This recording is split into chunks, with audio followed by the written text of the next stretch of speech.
whatever's necessary to do, you do it.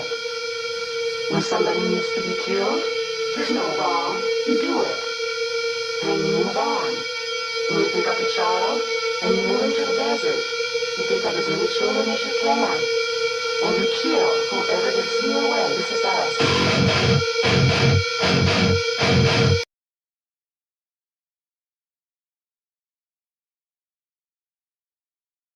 This is Ken Coleman speaking. We present for you another game from the Miley Collection. We hope that you enjoy. Georgia Football Network for the final time in 78. I know what you're thinking, what a year it's been, but then look what you first have to do. Georgia today trying to win their 9th. Georgia Tech, of all people, trying to win their 8th. And Pepper's bunch has defeated Tulane in South Carolina and Auburn and Florida and the Citadel and the Air Force in Miami and Purdue of the Big Ten waits for them in the Peach Bowl. And the Dogs have either, who knows, the passer named Dills out of Stanford, or else they got Joe Paterno and all that stuff waiting for them in New Orleans. You don't know where they're going, but they're both going. Will it be McClendon against Ivory today? I don't think so. Part of it will be, that's for sure. One of them may break a long one and break the game. Who knows? But Tech comes in with a lot of yardage every game. Georgia gives up a few less yards, a few less points. And the Dogs are very much concerned because Tech throws it very well and they run it very well, and this is big, and at least among alumni and fans, there's a certain amount of hatred. And Coach Pepper Rogers, looking at this particular game here, as we focus on it this afternoon, would you say that it's an Ivory McClendon affair? Well, that's important, I guess, for the two premier running backs, but I think the most important thing is who wins a football game. We're not concerned about anything at this particular time except trying to win a football game. We think Willie McClendon's a great back. We think Ed Lee is, and certainly they'll both depend so much on their teammates to look good that whichever team plays the best, I'm sure that person will look the best. There's no back in the world can run without blocking, and if they get blocking, both of them, then they'll both look good. If they don't, they won't. Pepper Rogers talking about the important matchup between Ivory and McClendon. McClendon is one of 12 Georgia players who will be playing for the final time this afternoon at Sanford Stadium. Other seniors include Mark Hodge, Ulysses Nars, Jim Milo, Matt Guest, Charles Fales, Steve Dennis, Ricky McBride, Paul Petrisco, Robert Hope, Louis Friedman, and Roger Bennett. Thus far, it's been some kind of a year for the seniors, a group Vince Dooley has said isn't among the best talented ball players, but they've helped lead the Bulldogs from underdogs to, would you believe, wonder dogs, and one of Georgia's best records ever. A win against Tech would complete what has been an amazing season of football in Athens. Georgia comes into this particular fray over the years, winning 36, losing 31, and tying 5. Georgia 8 wins, 1 loss, 1 tie. Tech is 7-3. And now the red coat band, all the pageantry, all the excitement, it's all here as the state championship is on the line here in Athens, Georgia. Overcast skies, but a very ecstatic crowd for Tech and a very enthused, ecstatic crowd here for the Dogs. We mentioned earlier moments earlier that the game between Eddie Lee Ivory and Willie McClendon should be some great contest, but there are a lot of other important matchups. Eddie Lee Ivory is averaging 5.8 yards per carry. He has rolled for 1,402 yards this year, 8 touchdowns. Willie McAttack McClendon from Brunswick, the fine senior, has averaged 4.7 yards per carry. He's getting almost 124 yards per ball game, and this year he has scored rushed for 1,239 yards and has scored 11 touchdowns. But the matchup between Pyburn and Kelly has to be a very important matchup. Kelly, the fine youngster, the freshman from Augusta, has 7 touchdowns. He's thrown for 1,378 yards, and he's had 8 intercepted. Pyburn, on the other hand, has had 3 great games down the stretch in the SEC. He has 862 yards passing, 6 touchdowns, 4 interceptions. And as I had breakfast this morning with some very enthused Georgia fans, they said very emphatically, if Pyburn has a good game, Georgia will win here their 37th game in this great rivalry. Vince Dooley and I met right after breakfast today, and he and I talked about this game. Vince, this game is of major importance. Well, in our particular situation, it certainly can be the final layer of what has been a great season with come such a long way to get right here, not to go ahead and win the football game, but it's going to be a monumental task because I felt like before the season that Georgia Tech, talent-wise, had the best talent that they've had since Coach Rogers has been there. And after studying the films, there's no question in my mind that indeed they do. They're seniors like Eddie Lee Ivory and Blanton and some others, Michael Harris, a junior, and of course the Kelly boy at quarterback has just given them the diversity in their attack that has really made them so good and so balanced, throwing and with Ivory running. But Tech has had some injuries, and they've had some of their players out, like Blanton at tackle. And now all of those fellows are back, and their defense is a different defense with Blanton in there. And so they do have all of their football players back. They're an extremely talented football team, and I hope that we're going to be good enough to win from Tech. It's going to be a difficult assignment, I can assure you.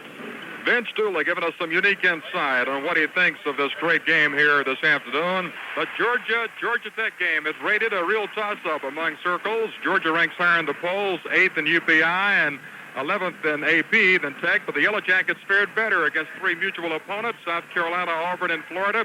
Tech beat South Carolina 6-3. Georgia lost 27-10. Tech beat Auburn 24-10. Georgia tied the Tigers 22-all. And Tech beat Florida 17-13. Georgia beat the Gators 24-22. Dan McGill has been part of so many of the great rivalries between Georgia and Georgia Tech. Dan, how many games really stand out in your mind, Georgia Tech? Well, many Georgia Tech games stand out in my mind. The one that stands out most vividly in recent years was the game here just 2 years ago. You remember, I was listening to it, Larry Munson's account of it this morning when we were on a drive. The score was tied 10-10. We were on the way deep into Tech territory, and we fumbled and looked like all was lost. And the very next play, Tech caught it up back to us, and then we drove a few more yards, and with 9 seconds left on the clock, Alan Levitt kicked the field goal and won the game. Dan, to say the least, to win this game really makes the winner seem shorter. Certainly does. This is for the state championship and bragging rights in the Empire State, and it's the most important game of the season for both teams, no doubt of that. Dan, we'll see you at halftime. Right on. Dan McGill, and here come the Georgia Bulldogs out of their dressing room, and they're getting set to come on to the field here. Georgia Tech will be coming on momentarily. Let's look at the Georgia Tech offense. Georgia Tech is averaging 202 yards rushing, 168 passing for 370 yards total offense per ball game. At senior, at split end, Drew Hill, 5'9", 169 from Noonan, Georgia. At left tackle, Mac Taylor, a senior at 6'7", 260, Alma. At left guard, Roy Simmons, a senior at 6'3", 264, Savannah. At center, Scott Simmons, a junior at 6'4", 244, Covington. At right guard, Ben Utt. Ben Utt, a sophomore at 6'4", 220 from Vidalia. At right tackle, Kent Hill, a senior at 6'6", 253 out of Americus. And at tight end, Donnie Sewell, a senior at 6'4", 233 from Starkley, Florida. In the backfield, Mike Kelly, the sensational freshman who caught fire when Rogers had difficulty with his quarterback and core early. A freshman, a 6'3 youngster, 190 from Augusta. He's hitting 50% of his passes. He's thrown 8 interceptions this year and 6 touchdowns. In the backfield, Rodney Lee, a junior at 5'11", 212 from Stone Mountain, averaging 4.8 per carry. And then Eddie Lee Ivory, who has 1,378 yards, 5.8 yards per carry, 8 touchdowns on the year. He's from nearby Thompson here. Eddie Lee Ivory, a senior at 6 feet. He was 8th in balloting as far as the Heisman Trophy is concerned. The kicking chore handled by Jeff Pierce and Ted Peebles. And the extra points, Johnny Smith, he's 24 out of 25 pets, and he's 7 of 11 as far as field goals. And don't forget that important flanker, Bucky Schamberger. He'll be very important as far as the offense is concerned. 5'11", 165 out of Atlanta. That is the starting lineup for Georgia Tech. Tech won 7 games before beat by Notre Dame a couple of weeks ago. And they're sky high in this game here, and the Jackets across the way are now trotting onto the field, led by their coach, Pepper Rogers, who, by the way, on Monday of next week is supposedly will get an extra 1 or 2 years on his contract. Here come the Dogs. Georgia offensively will start fresh from 6 feet 2, 185 from Jessup, Lindsey Scott. At left tackle, Jim Mallow, a senior at 6'3", 231, North Jackson, Ohio. At left guard, Nat Hudson, a sophomore at 6 feet 4, 244 from Rome. At center, Ray Donaldson, a junior at 6 feet 234 from Rome. At right guard, Matt Braswell, a junior at 6'2", 231 Americas. At right tackle, Matt Guest, a senior at 6'3 from Macon. And at tight end, he's a senior. Hodge will start in place of Norris.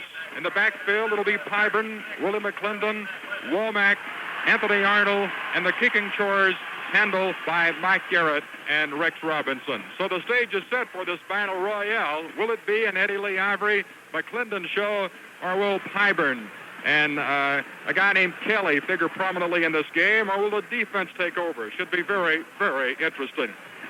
This is the University of Georgia Football Network. Now get ready for the kickoff. In most areas, people figure it'll be a game of high scoring.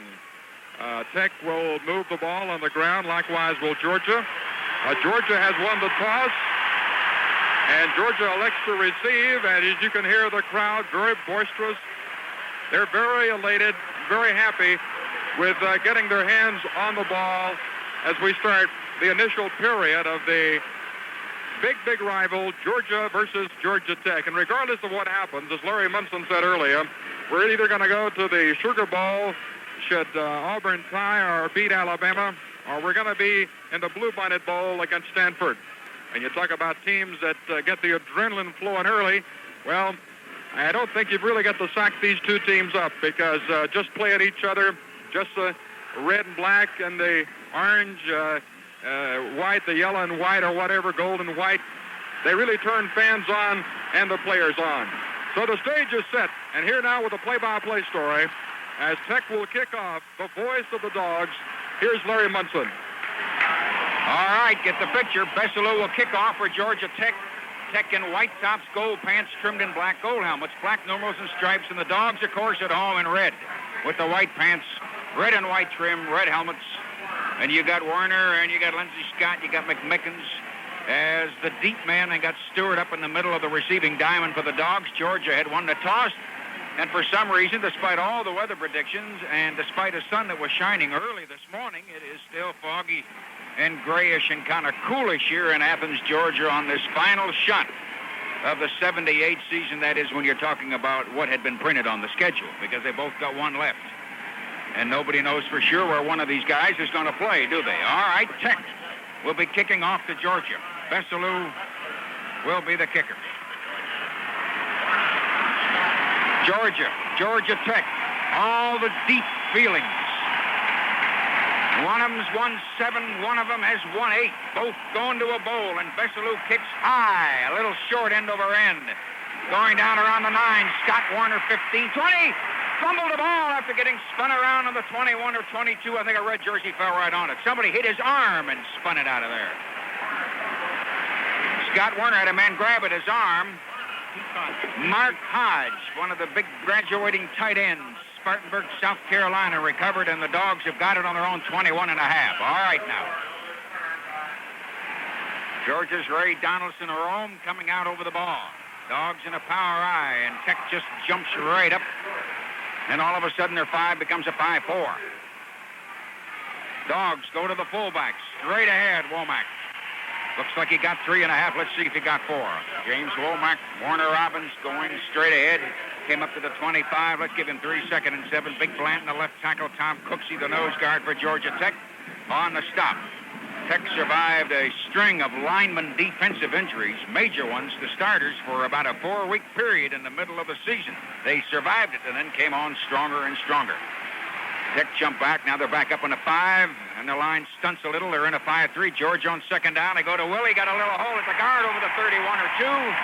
Willie got 6, maybe 7. Let's check it.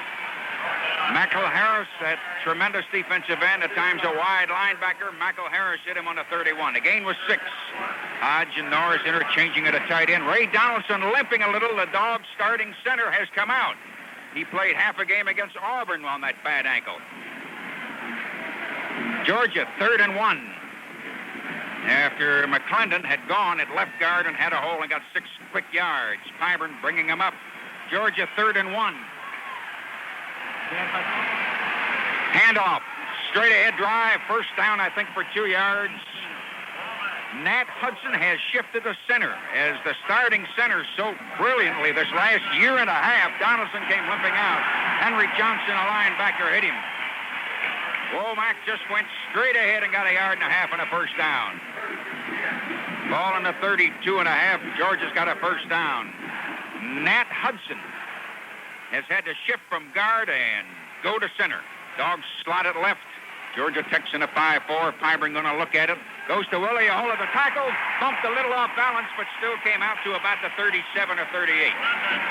McClendon got, well, let's give him 6. It's a short 6 to the 38. It's going to be 2nd down and 4 or 4.5. Dogs interchange at a wide receiver for a moment. George up to the line. I don't know about Donaldson's ankle. We'll check as soon as we can. Carmen Prince, flanker, split one side, Scott the other. Texan, really a 4-5. Pyburn goes to the fullback, and they grab him right on the line and knock him back 1 yard. Tom Cooksey, the nose guard. Dogs fake power.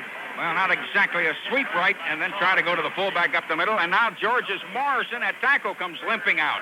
Dogs have had 2 starters come out. You know, we had to play Auburn with 3 men gone for the first time this year. All of a sudden, 2 starters have come out in the first minute, 50-odd seconds of this game. Georgia's 3rd down 5. Dogs in the 38. Power eye. Scott shifting out. And Prince, and they start to the line, and Tech calls time. Timeout, score, Georgia, nothing. Georgia Tech, nothing.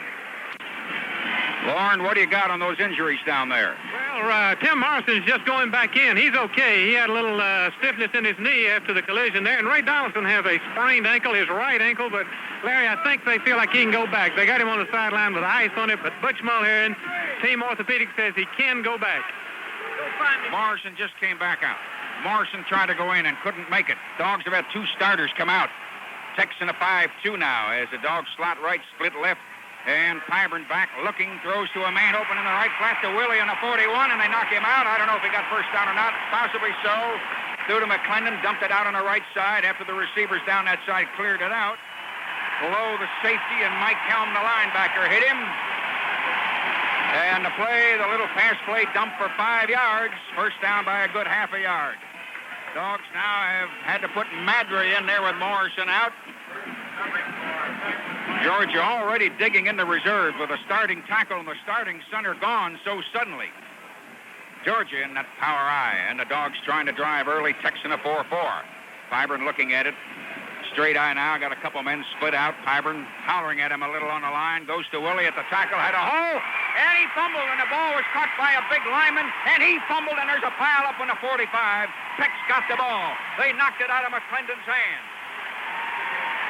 Henry Johnson, the linebacker, caught it in midair for Tech, took a couple of steps, and flagged down after the play, so let's check something here on the 45. Georgia's 2nd fumble. 2 starters gone and 2 fumbles. Can you believe that in 3.5 minutes? Georgia may also have a penalty, and Tech may have things set right smack up wide open in front of them. Let's see how deep the penalty is. Yes, long one coming against Dogs. All of a sudden, old lady Tough Luck is saying no, no, no immediately. Man, are we early. Ball down to the 31. Personal foul on Georgia after the fumble recovery, which was in midair. Georgia's dropped the football twice, though there's only 1 turnover here in these first 2-3 minutes, but they've had 2 starters stagger off the field. Here's Georgia Tech down on the 31. Drew Hill, a wide receiver, has not come way out yet. They are in a power eye. Mike Kelly underneath. Crowd really roaring. Dogs 5-4 and in a dogfight already. Handoff coming. They hit him on the line. Eddie Lee Ivory got hit at left tackle, got about a yard or so. Let's give him a yard. It'll be 2nd and 9. Pause 10 seconds here for station identification. This is the Georgia Football Network.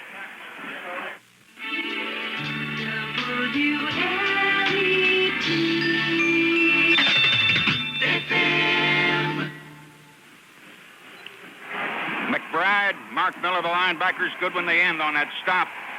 Tech's on the Georgia 30 after the fumble. They are 2nd and 9. Another slot left man split right and only one running back, and Kelly's back to throw. Kelly throwing on the left. The Hill open down around the 15 or 16, and they knock him out. Drew Hill wide open for a good 2nd and a half maybe, and Bob Hope, the quarterback, knocked him out, and Tech has picked up 14 yards and a first down on the Georgia 16.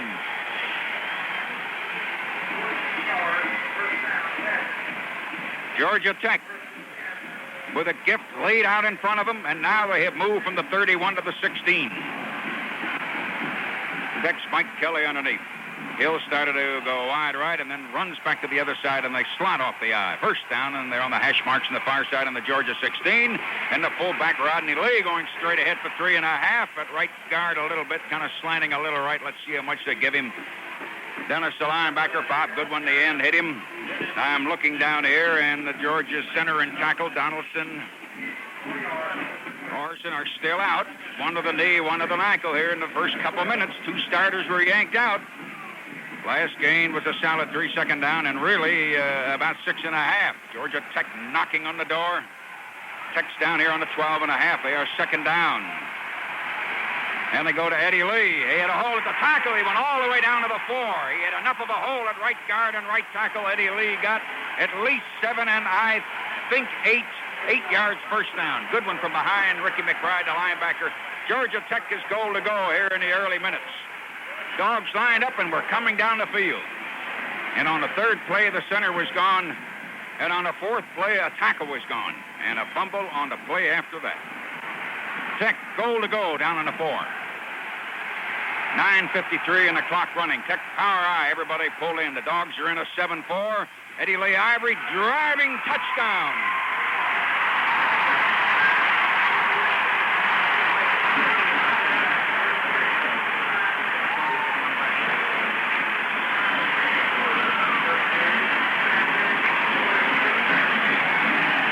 Georgia Tech leading 6-0. Johnny Smith to try the extra point. The stadium's got a couple little patches here with 30, 40 empty seats. Try for extra point. The kick is up, and the kick is good. Timeout on the field, and the score, Tech 7, Georgia nothing. Lauren, how about those injuries on the sideline? Well, bad news. Looks like Tim Morrison is out for the game. It's a knee injury. They thought he was going to be okay, but he went back and the knee wouldn't hold up. So he's gone, and this means they're going to have to shift around. I believe Milo will go to center, and they'll leave Hudson in there in Morrison's place. I'm not sure what the lineup will be as soon as Georgia goes on offense, but they've got to shift around because Hudson was playing center, as you noted there. But I think Milo will probably get involved in the shift now. Tech kicking off again, and a deliberate attempt at a little short side kick, and everybody dives. Tech may have the ball in the Georgia 47. Georgia Tech, in a beautiful maneuver, just dribbled one of those little short 10, 12, 13-yard kicks, and a dog lineman up front trying to reach for it, and Tech diving on that ball, and Tech's got the ball. Tech really keyed higher than a kite as everything goes their way, but they made that one. 9:46 to go in the quarter, and Tech leading 7-0. And the Yellow Jackets come up to the line. This is an old rivalry. Anything happens. Mike Kelly has a back split, goes slot left, wide man right, and goes to Eddie Lee Ivory, and he drives up to the middle and gets about 6 anyway. No, Rodney Lee, the fullback. I'm sorry, not Eddie Lee. Rodney Lee straight ahead. Lee from the Georgia got 6 of the 42, 48-42. Louis Friedman to tackle. Chris Welton, their overback, hit him at 2nd down on about 4.5. Georgia Tech trying to move again. Tried a little onside kick this early in the game with that quick, sudden 7-0 lead that the fumble set up for them, and then they turn around and got the ball back. Aye, 2 men split. Dogs in a 4-4. And a handoff. And Eddie Lee driving out. Got him on about the 35 as he flared out, and looks like he got about 7. Ricky McBride grabbed the leg and hung on. He got 7 yards just inside the 35 and a first down. Georgia Tech coming down and knock on the door again. And at the moment, Tech doing everything absolutely right. Dogs starting center, Ray Donaldson. They still don't know if he can come back. They've lost the tackle. And as Lauren pointed out a minute or so ago, they're not sure which guard or tackle will have to switch and try to play center. Aye, they got a slot left. Man wide right. Kelly a Tech underneath on a 4-4. And they run back to Eddie Lee. Ivory got a hold of the 25 to the 20 to about the 18. They put him out on the slot and reversed to him inside. And Eddie Lee Ivory picked up 16 yards down to the Georgia 18. McBride had to hit him, and Miller and Chris Welton. Tech with a big first down. And they put Eddie Lee out on the flank on a slot, not way out, and came back inside. Ran a little delay counter trap option, and he came flying because they'd opened a hole on the other side. Georgia Tech knocking on the door again. They already lead 7-0, about 8 minutes, a little more than half a quarter to go. Dogs in a 6-4, and they go to that fullback going at the tackle. He spins and drives to close to the 10. Though he got hit 2 or 3 times around the 13, Rodney Lee kept his legs going and picked up on the play 9 yards. It'll be second down and about 1.5 yards. Lauren, what do you got?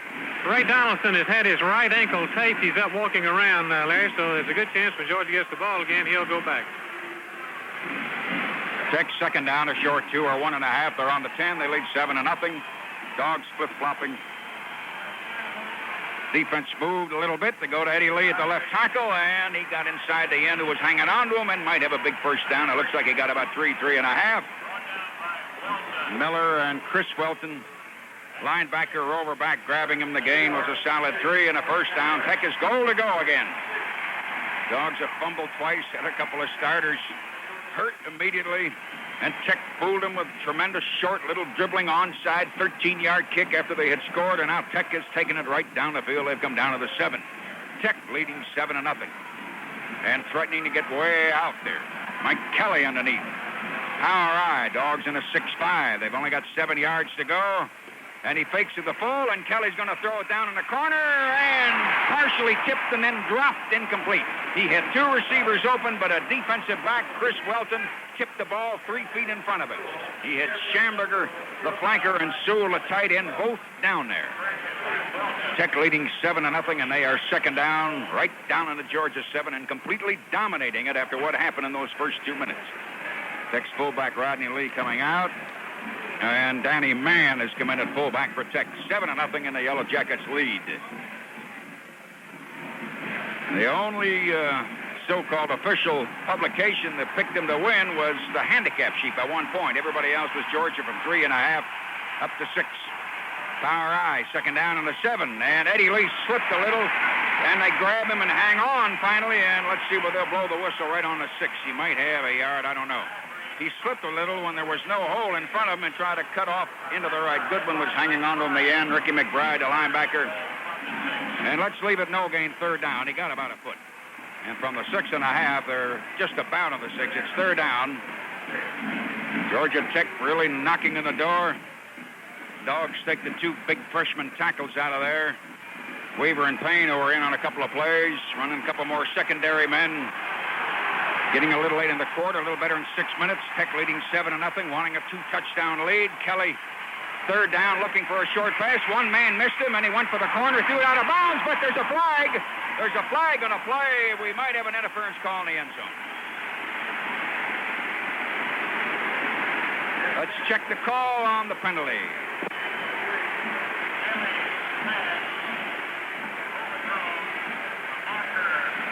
Georgia Tech would possibly have been lining up to go for 3, but there was a penalty on the play. I believe it's against Georgia, and you can see by the way everything is going now how tough the first quarter is going to be. Got an interference penalty. Tech's going to be given an automatic first down now. Only a matter of inches for a touchdown at 7-0. Your question is, can you possibly turn the momentum around at all, mentally and physically? And keep in mind, they both have to turn around when you're getting your socks beat off. Tech is down on a 1, and Tech has called time. So do we. Timeout. Score Georgia 0, Tech 7. Isn't it time for you to make a money-saving move? Jones Electric Company has power management systems that help businesses, industries, and residents save money on power bills now and in the future. Jones Electric has a system that will help you control your peak demand, save you money. It's a good move. It's a good move. Ed and Eddie Jones hope you're enjoying the ball game. Jones Electric, Toccoa.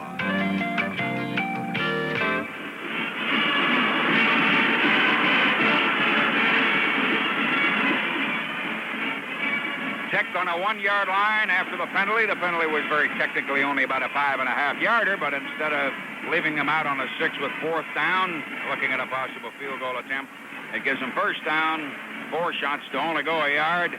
6:14 in the quarter, 7-0. Happy Tech got a lot of yardage. Quite a bit, Larry. They've got things going for them pretty well right now. Tech has some 48 yards rushing, 1 of 2 passing, 14 yards. Eddie Lee Avery scored that touchdown, his 9th touchdown of the year. Tech led 7-0, and they've had things go pretty well their way. A couple of fumbles, a pass interference call, and now with 6:14 left in the initial period, Tech and Lady Luck, they've worked pretty good together against our ball club, and they're in a great position now to cash one in here and go up on top by 14. Well, it's been a strange year, and strange things could still possibly happen today. Tech goal to go, and they go to Eddie Lee, and they hit him right there and jam him up. But they've still got 3 more shots at it. Somebody kind of blitzed in a little early and grabbed him 1.5 yards behind the line, and he reached the line. However, Paul Petrisco, the big tackle, one of the graduating seniors, Dennis, the linebacker, Miller, a linebacker, Jimmy Payne, a freshman there. And it's 2nd down. They lost about a foot, frankly, but call it 2nd down, 1 for a touchdown or 1 and a fraction. 7-0. Tech's net power high. Everybody pulled in. Dogs are now what amounts to an 8-3. And they go to the fullback. Touchdown. Rodney Lee at right guard, a hole, and he went 4 or 5 strides into the end zone, and Tech leads 13-0. Georgia Tech leading 13-0 early. Dogs started out moving, though they fumbled the opening kickoff and then fumbled a few plays later. And all of a sudden, Tech took it in, and Tech fooled them with that short onside kick, and then Tech drove it in there after that.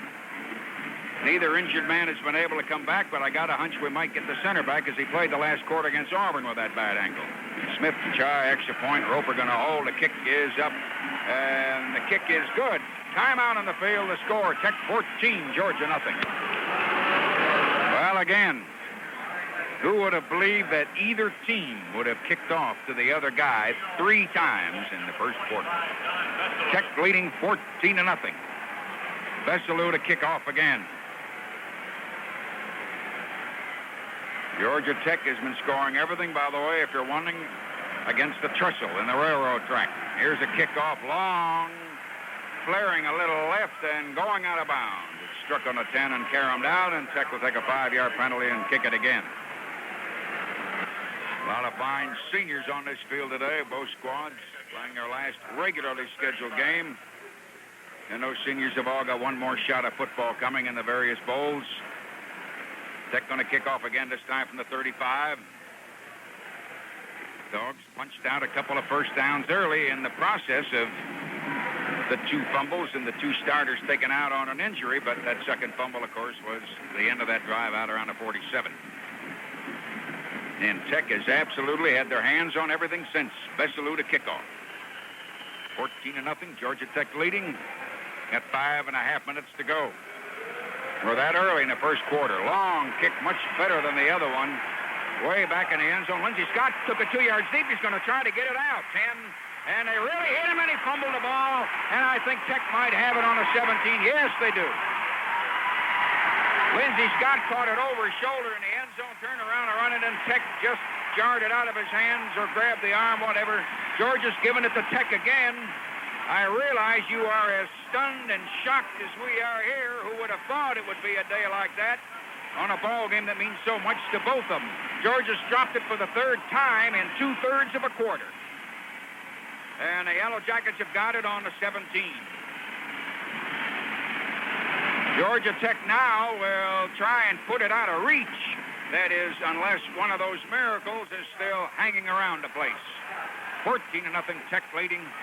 And Lady Luck smiling and beaming from ear to ear, nodding her head at them at the moment this early in the afternoon.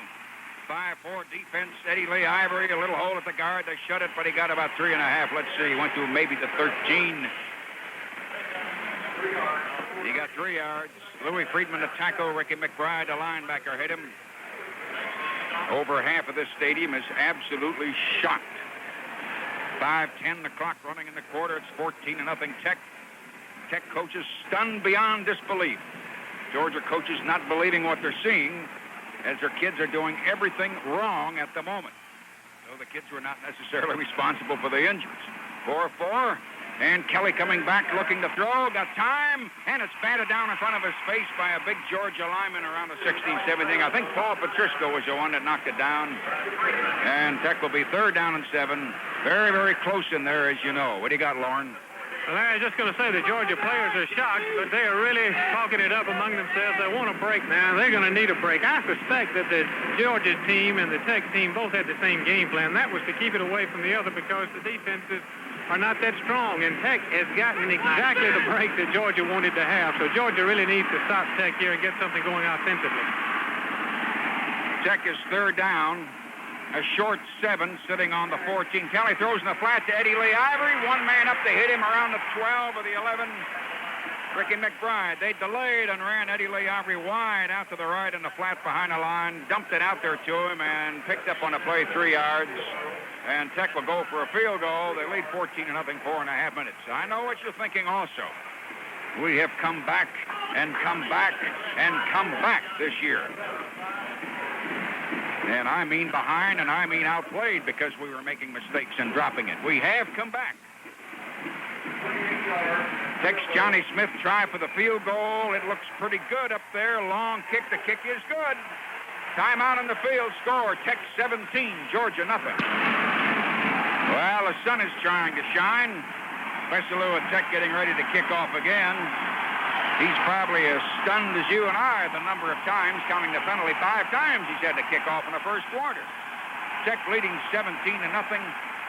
Georgia fans all of a sudden stand up and roar for their team and want them to do something.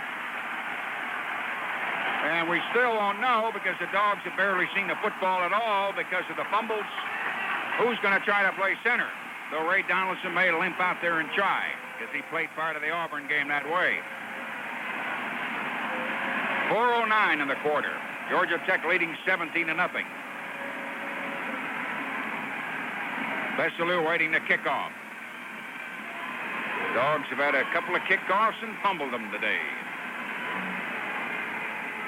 Had another one flare out of bounds on them. And Tech has dribbled a little short onside kick and recovered it on them. Georgia Tech. Vesalou going to kick. Kick is a low bouncing ball, hit on the 30, got high up in the air, bounced off Scott's chest. He picks it up on 17, coming to the sideline. One man missed him. He slipped and fell in the wet turf, and then a flag down on the 27. And Tech may have had a man fall on him a little late. Lindsey's feet went out from under him with the turf a little bit damp. A Tech cornerback landed on him a little late, according to the discussion inside of the 30. 4:03, Georgia Tech leading 17-0. Dogs are already trying to come up and line it up, but they are acting as if we are going to have a penalty against Georgia Tech. And this crowd hasn't had anything to holler about until this particular penalty. Donaldson back in to try and play at that center spot, which means Hudson and Braswell will be the guards. Matt couldn't play at all in the Auburn game. He's back in there now. Milo and Guest the tackles, and Norris and Scott are the ends. Georgia, after the penalty, lines up on their own 43.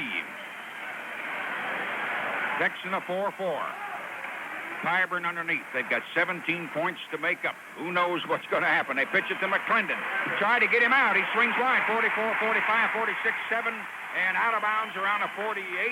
Forced wide to the side. Henry Johnson, a linebacker. And Willie McClendon got how much? Willie got 6. It'll be 2nd down and 4. Ball just shy of the 49. 2nd down, 4.5. Dogs up to the line.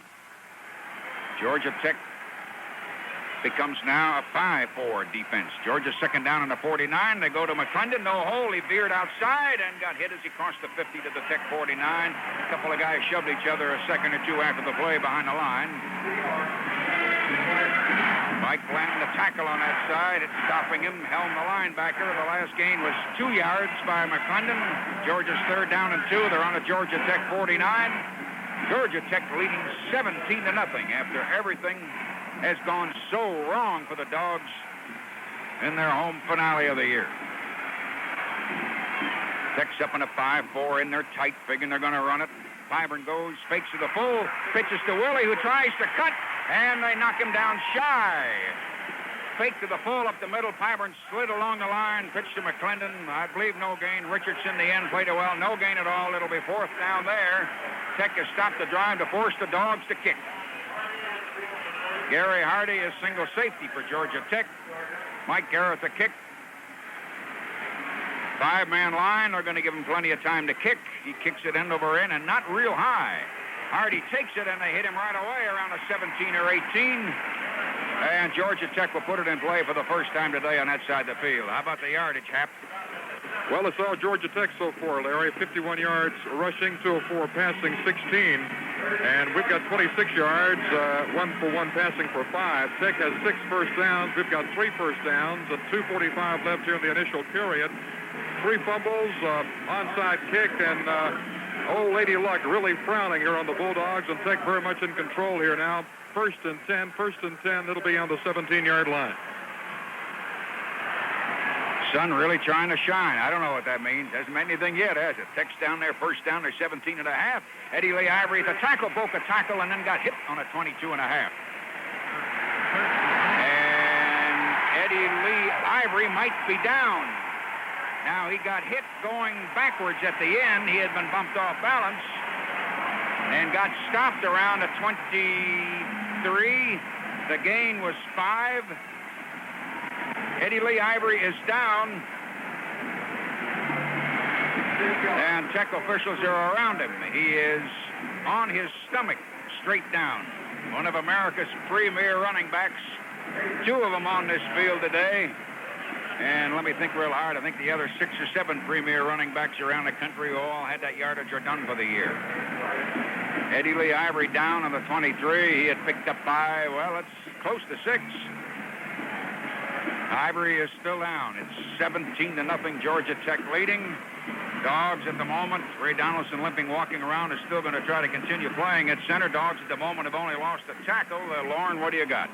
Well, Larry, I was just going to say that Ivory, being the great back he is, was spinning, trying to get out of the tackle's grasp at the line of scrimmage, and he was spun out, and he was falling forward, forward motion, that is. His back was to the defense, and Robert Hope, the secondary, came up and made a great crisp tackle, but he hit him right in the back, right in the small of the back, and that's the area where there are no pads, as you know. So it was an unfortunate position that Eddie Lee was in. It's hard to tell how hurt he is, but he really took a lick to the back in a very unusual position, and that's why he's hurt. Eddie Lee is up and walking off, and as Lauren mentioned to you, what we had suggested a half a minute ago, he got hit actually stumbling and going backwards.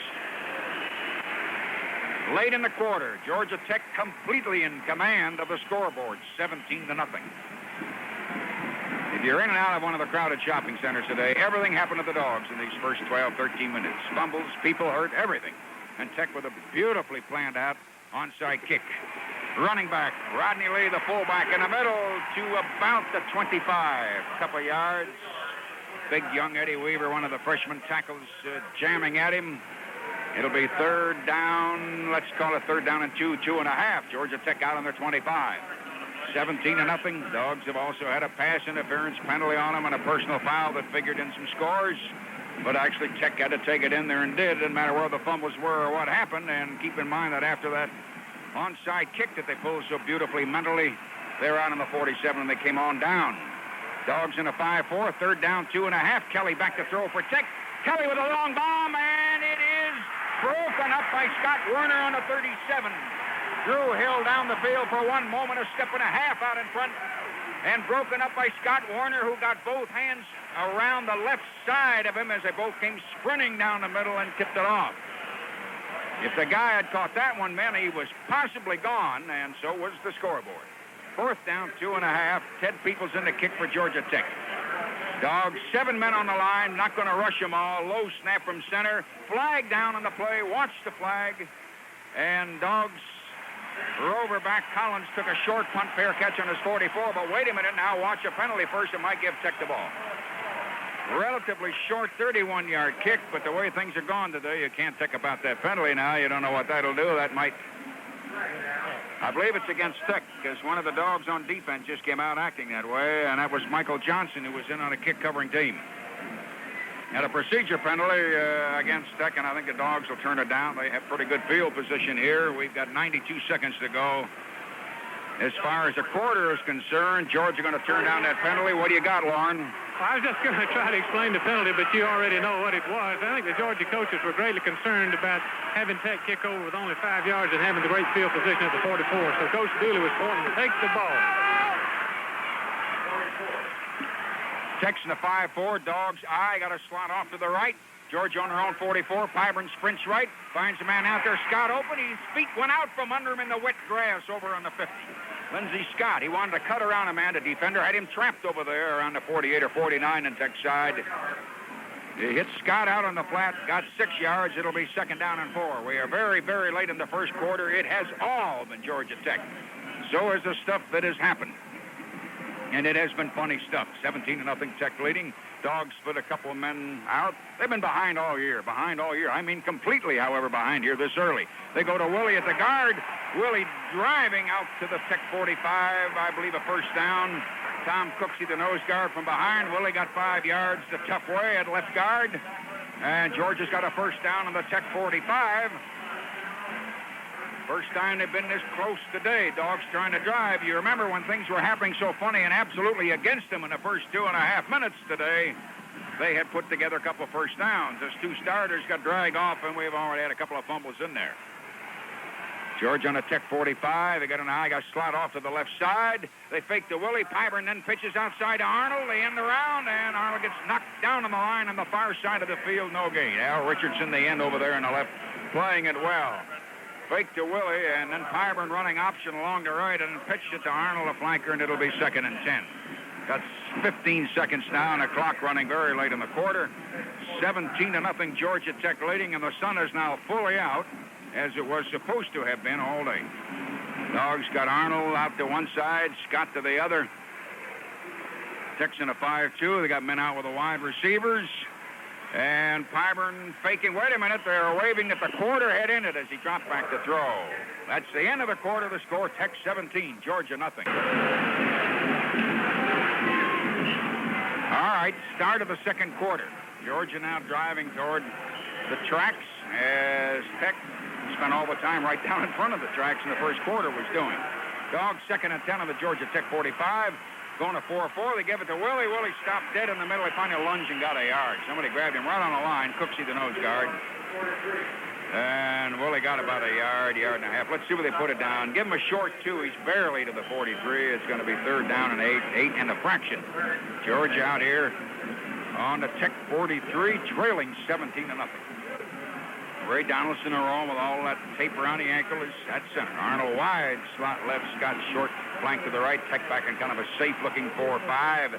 And Pyburn one fake, now back to throw, comes to the right, looking, and throws, intercepted down on the 24. He threw shy of the tight end down the right side, and the Tech man went up in the air with him. Intended for Norris. Michael Harris, the end, who would run back downfield about 20 yards. Intercepted, and Tech's got the ball. They are on their own 23. Georgia Tech first down on their own 23. And Eddie Lee Ivory is all right and is back out there, and Tech will put it in play there. 17-0. Tech still leading and still in absolute and complete dominance of the scoreboard. Young Mike Kelly, the quarterback, high, 2 men split out. Georgia's in a 5-2. And they go to Eddie Lee Ivory, and he got knocked down trying to go on the right tackle and got about a yard. Averaging 5.8. They had not quite 1,400 yards in today. Steve Dennis, the linebacker. Danny Rogers, middle linebacker, hit him. Give him a yard, 2nd down, 9.5. Next time we get an official timeout, to you stations down the line, we'll take a 60-second job. And Tech Scott Simons is the center. Early minutes here in the second quarter. Tech on their own 24, and they go to the fullback. Rodney Lee straight ahead. I'll bet you those Tech coaches watching Georgia fumble that many times in the first 12.5 minutes are really hollering their offense. Just hang on the ball now. That's all you got to do is hang on the ball. McBride, Rogers. Georgia linebacker stopped him on the 27. So give him a couple more yards. 3rd and 7. Georgia Tech out on their own 27. Dogs interchange at a linebacker. Georgia Tech 3rd down 7 on their own 27. They got an eye, couple men split. Georgia in a 5. It now becomes a 4. Roverback dropping back. And they run that reverse. Eddie Lee Ivory, he slipped. His feet went out from under him around a 30. His feet slipped. They ran Ivory on that slot back reverse again. He couldn't come out wide to the right. He tried to turn and cut. He saw a hole in the middle, and he picked up on the play 3 yards. Danny Rogers, a linebacker, hanging on to him, and Tech's got the kick 4th and 4 on their own 30. 4th down about 3.5. Dogs, 7 men on the line. Peoples to kick. One man got in pretty close. High spiral and running right through. Scott Warner broke a man, went to the 45, 47, and the 50, and the 40, and the 30. Knocked off balance and fell 7 yards forwards to the 33. Scott Warner, with a man on top of his tonsils, ran right by him, gambled, and shot flying down the field almost 40 yards. Ted Peoples, the kicker, bumped him from the side. He lurched and stumbled with nothing else in front of him but you know what, and fell down on the 23.5. Almost 40-yard return.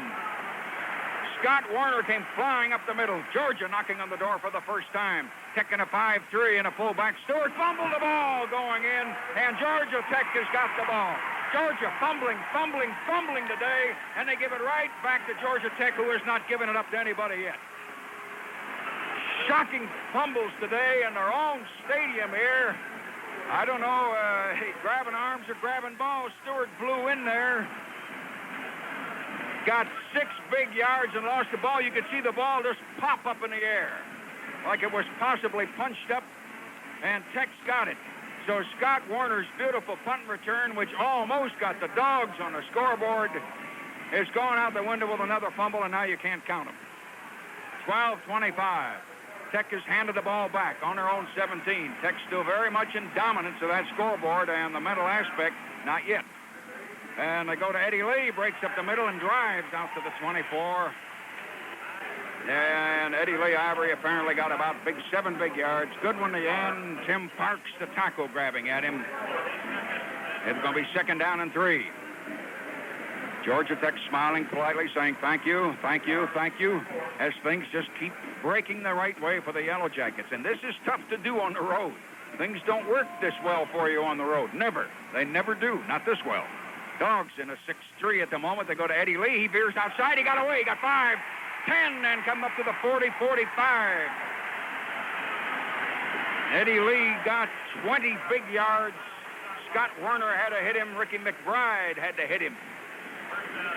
Yellow Jackets super confident up in the line of scrimmage now. Remember that word, the line of scrimmage. And, of course, the mental aspect is trying to go their way. They are first down out on the 45. Early second quarter, Tech leading 17-0. Georgia's been out around the Tech 45 twice. They have been down inside of the 25 once. And they just give it up. Dogs in a 6-2, and the fullback Rodney Lee driving straight ahead, and it looks like he got 4 big yards out to the 49. Tech moving. Dogs knew that they personally would give up a lot of yards today. They were hoping they didn't give up a lot of points, but they couldn't tell that the offense is going to be playing in such tough luck. Terry the end and Payne the tackle on the right. Pat Collins, your overback, hit him. That last gain was 5, not 4. He's closer to the 50. Give him 5. Lee the fullback. Tech's second down, about 5 and a fraction. They're up on the 50, close to it. Haven't quite gone 5 minutes in the second quarter. Kelly, the quarterback. Got a power-eye offense. They pitch it to Eddie Lee, and he runs outside on the right and goes to the 45, and it looks like he possibly has a first down unless his knee hit the ground shy of the 45. Eddie Lee got 4.5. Good one, the end hit him. He might be 4 or 5 inches shy. He is, but give him 5 because he's only inches shy, and Tech is third down and inches on the Georgia 45. And Lewis Friedman back in, Eddie Weaver back in at defensive tackles.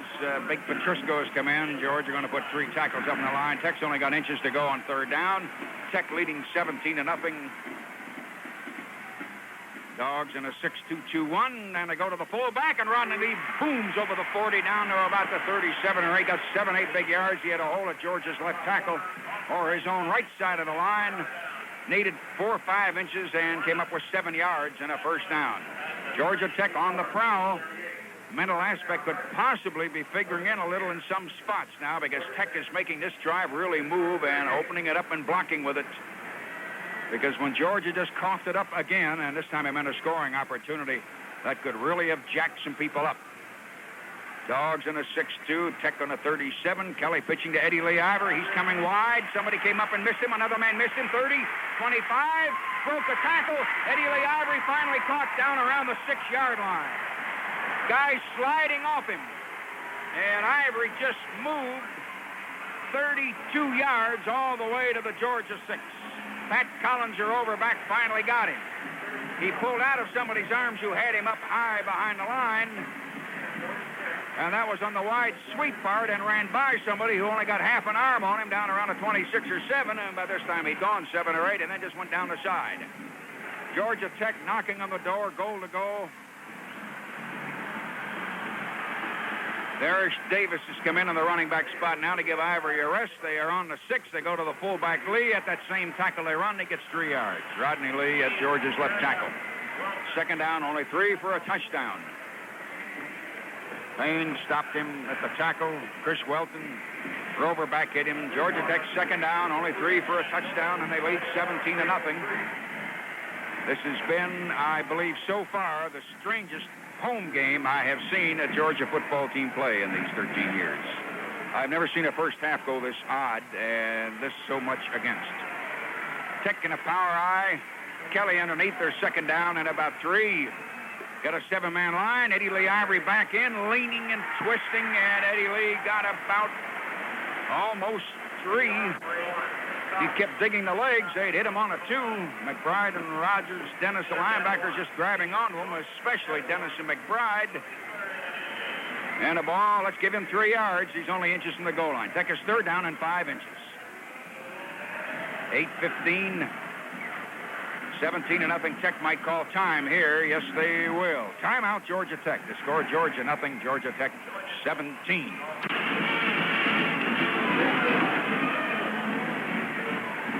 You got 8 minutes and 10 seconds. Georgia Tech third down, only inches for another touchdown, and they lead 17-0. Dogs have gotten down in there close one time on that long punt return and then fumbled it up right away. How about the yardage right now, Hap?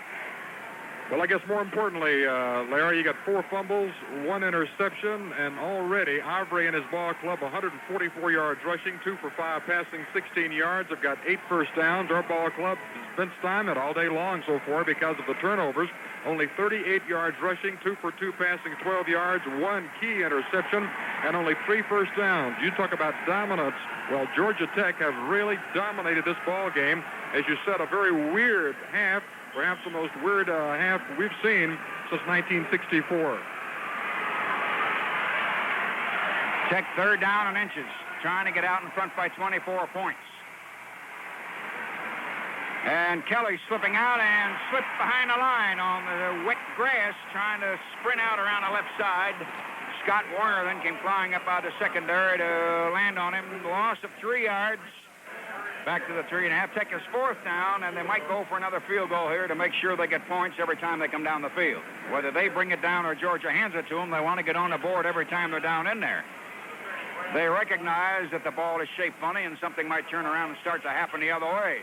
So Tech will go for a little chip shot field goal right in front, and the kick is up, and the kick is good. Timeout in the field, the score. Georgia Tech 20, Georgia nothing. Vesalua Tech, who's been kicking off all day long, will kick again. 20-0. And especially when you realize one of the kicks, you remember when out of bounds, he kicked that one over. Scott, Womack, McMickens are the deep men for the Dogs. Here's the kick. High, deep, tremendous kick, 5 yards in the end zone. The Dogs can only down it. And they'll line up on their own 20 and be first down there. 80 yards away from it.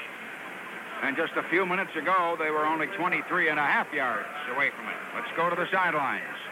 Larry, this might be perhaps Georgia's most critical situation in the game. If they're going to do something towards winning this ball game, turning it around, the offense must do something now. They score now, maybe get a break, then they'd have a chance. But they've got to start doing something because they'll run out of time.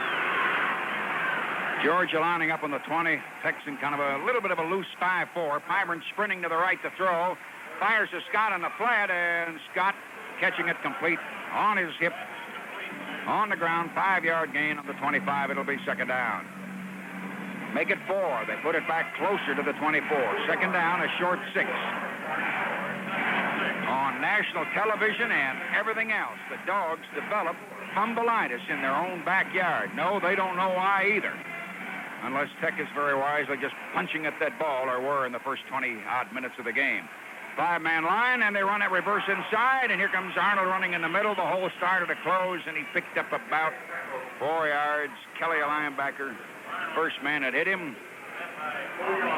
And the Dogs going to be third down and 2 now with the football just shy of the 28. Tech leading 20-0. Tech's had one long drive. Dogs got a slot off to the left side. Tech's defense moves around a little. They go 5-3. They pitch to Willie. Can't get a block, and they knock him down as he comes out to the right. No gain. Dogs run a little short, quick sweep to the short side, and he didn't get enough of a block. Richardson, the end on that side, and Dye hit the tackle there, playing it well. The nose guard, Cooksey, had come across. No gain. Fourth down, 2.5. And Mike Garrett will have to kick for Georgia. They could not move. They're still behind 20-0, a little over 6 minutes and a half. So Tech loads up 10 men on the line. They don't rush them all. And his kick, hitting over on the left on the 35, bouncing and rolling over the 30, and going to go down to about the Tech 27. A blocker and a rusher wound up and knocked the Georgia kicker down. The crowd thought there should have been a penalty call, but it was momentum of a body being driven into him. Kick was 46 yards, and Tech puts it in play down in their own 27. Any kind of a drive here, and they'll be able to, by the way, just eat up the clock in the half. They lead 20-0. Bright sunshine on a tremendous fall day. It started out cold and damp and foggy. 20-0 Tech leads. Late in the second quarter, they're down on their own 27 after the kick, and the fullback coming up in there, Rodney Lee, driving to the 30, maybe the 31. I think he got 4. Let's see for sure. I know he got 3. Give him 3, second down and 7. Series of downs started just over the 27. He got to the 31. Pat Collins, their overback. Ricky McBride stopped him. Pat McShay, a defensive right end. Georgia's got a dozen seniors in their final home game today, men who have played an awful lot in their career. Run down those names shortly.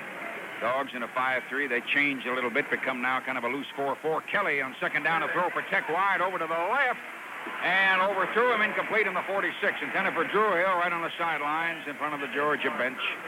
Drew Hill tried to turn around and jump for it as he was going out of bounds. Incomplete. It'll be third down. Third down and about 6.5. They're on a 31. 5:13 to go. 20-0, and Tech leading with a couple of field goals added on to the opening touchdowns, and they led 14-0 before you could turn around and do a thing. Dogs are in a wide 5-3, and Kelly goes to the fullback, Lee, who broke a tackle and fought to the 35 where they could drive him back. Man, he broke a tackle to the 32. He just flew right through somebody's arms and got 4 big yards. McBride had to grab him. Jimmy Payne, that freshman tackle, had to grab him. Fourth down, about 2.5, and they'll have to kick. Scott Warner, the deep man, the crowd trying to cheer for anything at all, just hoping Scott Warner could possibly break another one. He did before, but a fumble coughed it up right away anyway. Dogs trying to set up a return and only rush 3 men. And a kick by Ted Peoples coming. Warner takes it and got viciously hit. And watch the call. There's a flag down. He's unconscious, I think. Warner got hit just as the ball was trying to settle in his arms, and he is hurt. Somebody hit him apparently a half a second before the ball reached, and the crowd is really laying some booze out there. Scott Warner unconscious. At least he hit on the ground that way.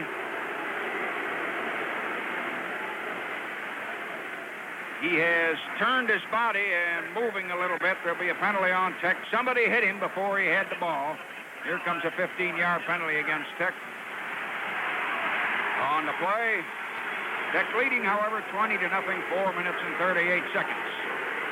They're helping Warner up. And Scott is being led to the sidelines. He'll be all right.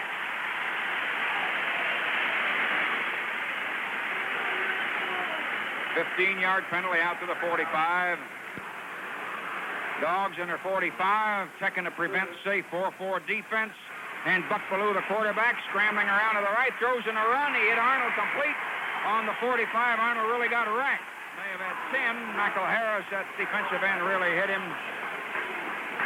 Ballou scrambling around there, and the gain on the play. The officials are looking at it.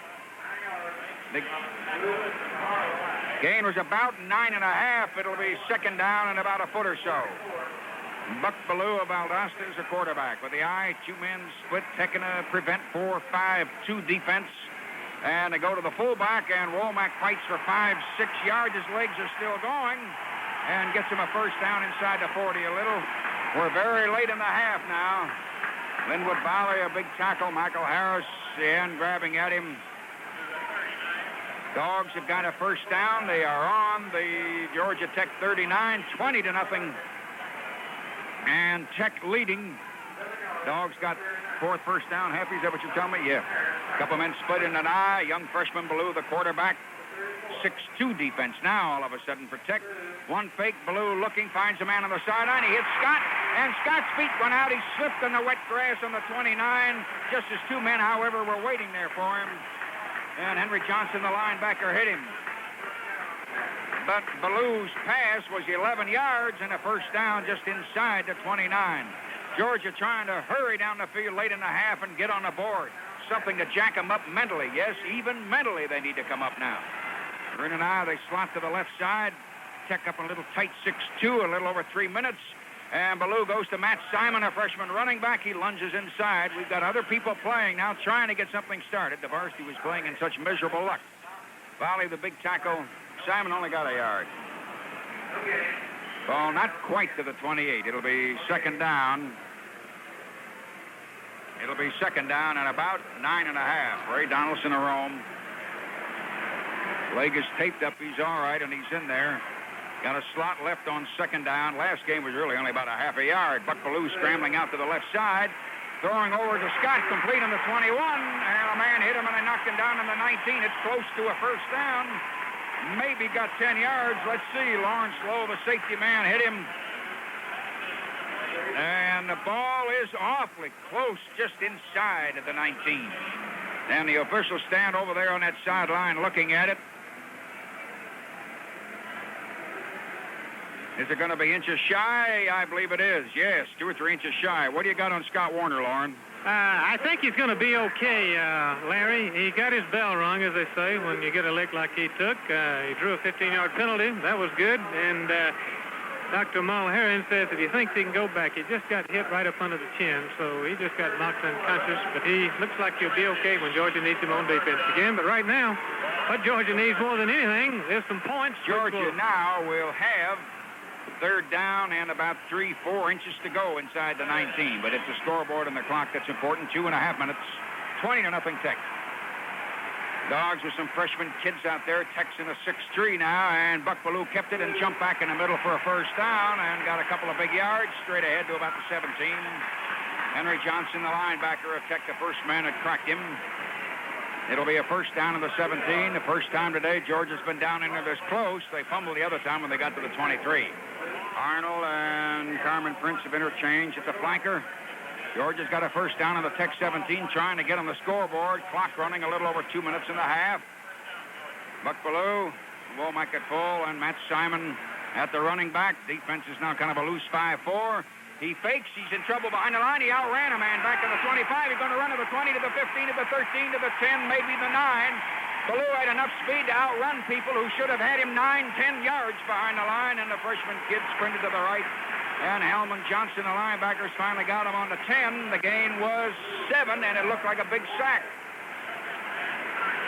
Dogs are second down and 3. They are on the Georgia Tech 10. The football's a little inside, and you've got 97 seconds to go and a half. They got a slot left. Tech's in a little jam, kind of a 5-5-1. Matt Simon had a hole at the tackle and fought down to the 6-yard line. It looked like he got 4 yards and a first down, and let's see, a little exchange of words a second or so after the whistle blew. And the clock is running and running, and the officials are still running it. Now it's minute 16. They ran it 6-7 extra seconds for some reason. Helm, the linebacker. Bessalou, the safety man, at him. Georgia up to the line with a first down on a 6-yard line and goal to go. And Georgia calls time right here. 76 seconds in the half. Timeout. Score Georgia nothing. Georgia Tech 20.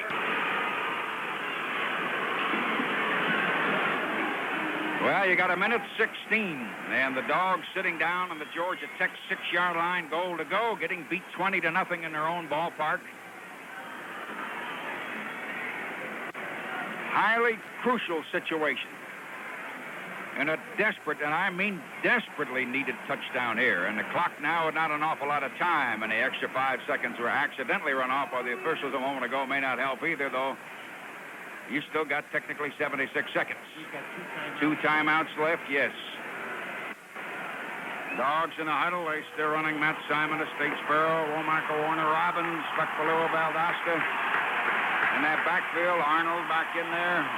Out of Athens in the flanker. And Tech now on a 6-5. And below fake and kept it 4-3, maybe the 2 going to the corner.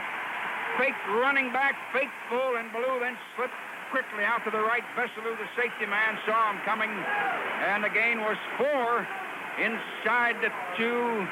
Make it 5. They put it on a 1. Second down in the yard. And you got 54 seconds in the half. Georgia 51 seconds in the half. Tech leading 20-0. Willie McClendon has come back at a running back. Tech may figure he might try to hurdle. Tech's in a 6-5 with men standing, and Willie jumped. Touchdown!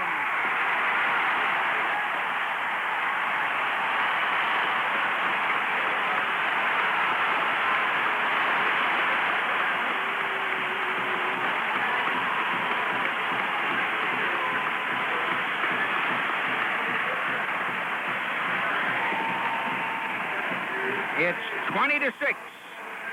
Tech's lead is cut to 14, 38 seconds in the half. Tech has not made a mistake all day. Try for extra point is good. Timeout on the field. The score, Georgia 7, Georgia Tech 20. 38 seconds in the half. Dogs finally got a drive. Went 55 yards of this one. Earlier had a couple of 25-yard drives. Had a long 40-yard punt return once that got him in close, but of course they fumbled immediately again right there. Drew Hill, the deep man for Tech, and Tech figuring the Dogs might squib a little onside kick as Tech tremendously fooled him early in the game. Hill and Heflin and Sumter are deep for Tech, but not overly deep. And Robinson kicks it long and in the end zone. And Tech will just down it. Dogs didn't try the onside kick. 20-7. And Tech will put it in play. Georgia now 13 points behind. A small piece of improvement as far as being 20. Pause for station identification here. This is the Georgia Football Network. And this is WLAT FM Stereo. Toccoa, Georgia, the time, 2 o'clock.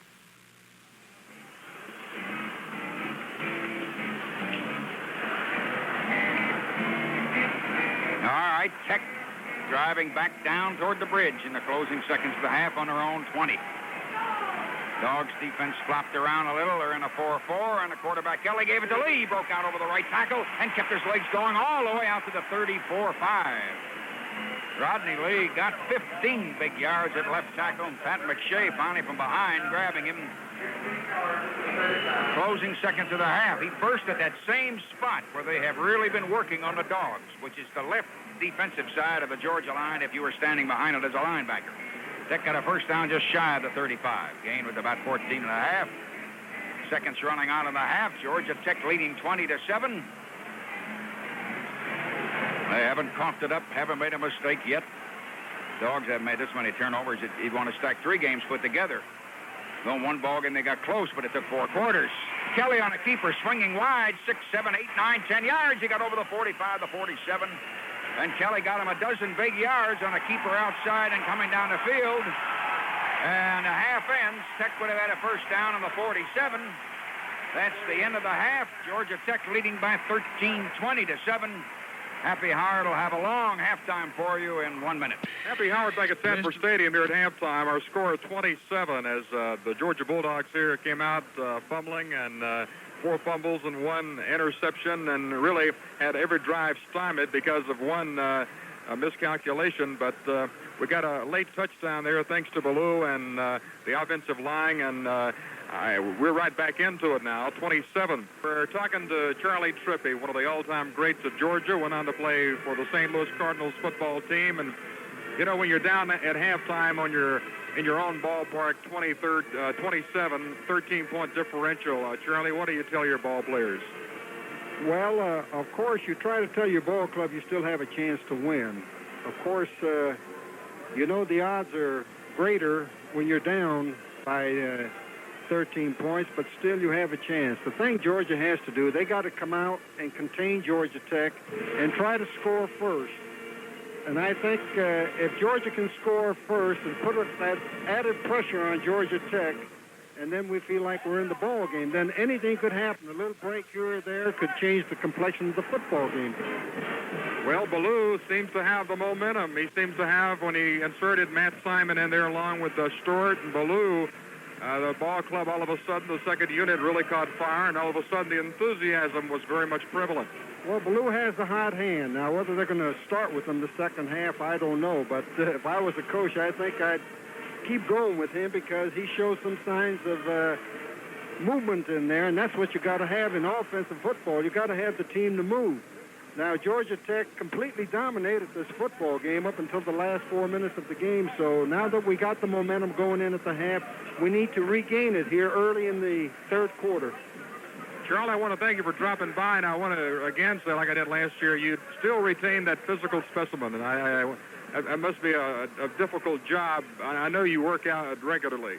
Thank you very much, Charlie. Charlie Trippi, one of the all-time greats here at the University of Georgia, conversing with us here at halftime. Scoop Hudgens, a man I've known for 6 years. That's my association with the University of Georgia, is here with me. And Scoop, you've seen a lot of key games around the SEC with the commissioner's office, and this is a key game. It's not in the conference, but it's a key game for Georgia. It's a key game for Georgia Tech. But the important thing is, can a team come back again and again and again like the Dogs have all year? Well, certainly. I think that is the very essence of the 1978 Georgia Bulldogs is their ability to come from behind. Except for the times they have come from behind this year, it would be no season at all. Now, it's a wonderful season. I want to say, Happy, this is certainly a beautiful setting for a great football game. The good Lord has taken care of the weather. You've got beauty in almost every spot, enthusiasm. It's a great rivalry at Georgia Tech, and I'm happy to be here, part of it. Especially honored to follow the great Charlie Trippi with your interviews. I was telling Charlie that he was a physical specimen.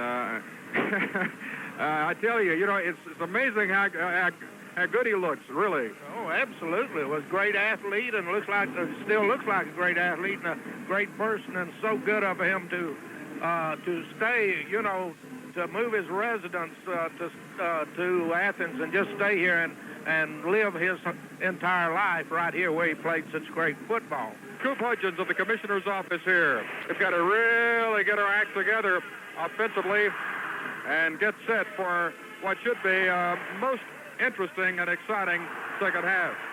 Get ready for the second half kickoff. This is the University of Georgia Football Network. Georgia will kick off here in the second half, and Dan McGill, I talked to you prior to today's game, and you were talking about the importance of the rivalry. What's your evaluations of the first half?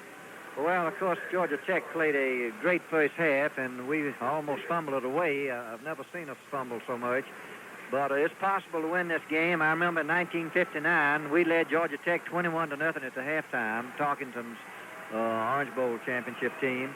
And we were really hanging on at the end of the game. Tech came back in the second half, got 14 points, and they were on the move at the end of the game. And we were fortunate to win 21-14.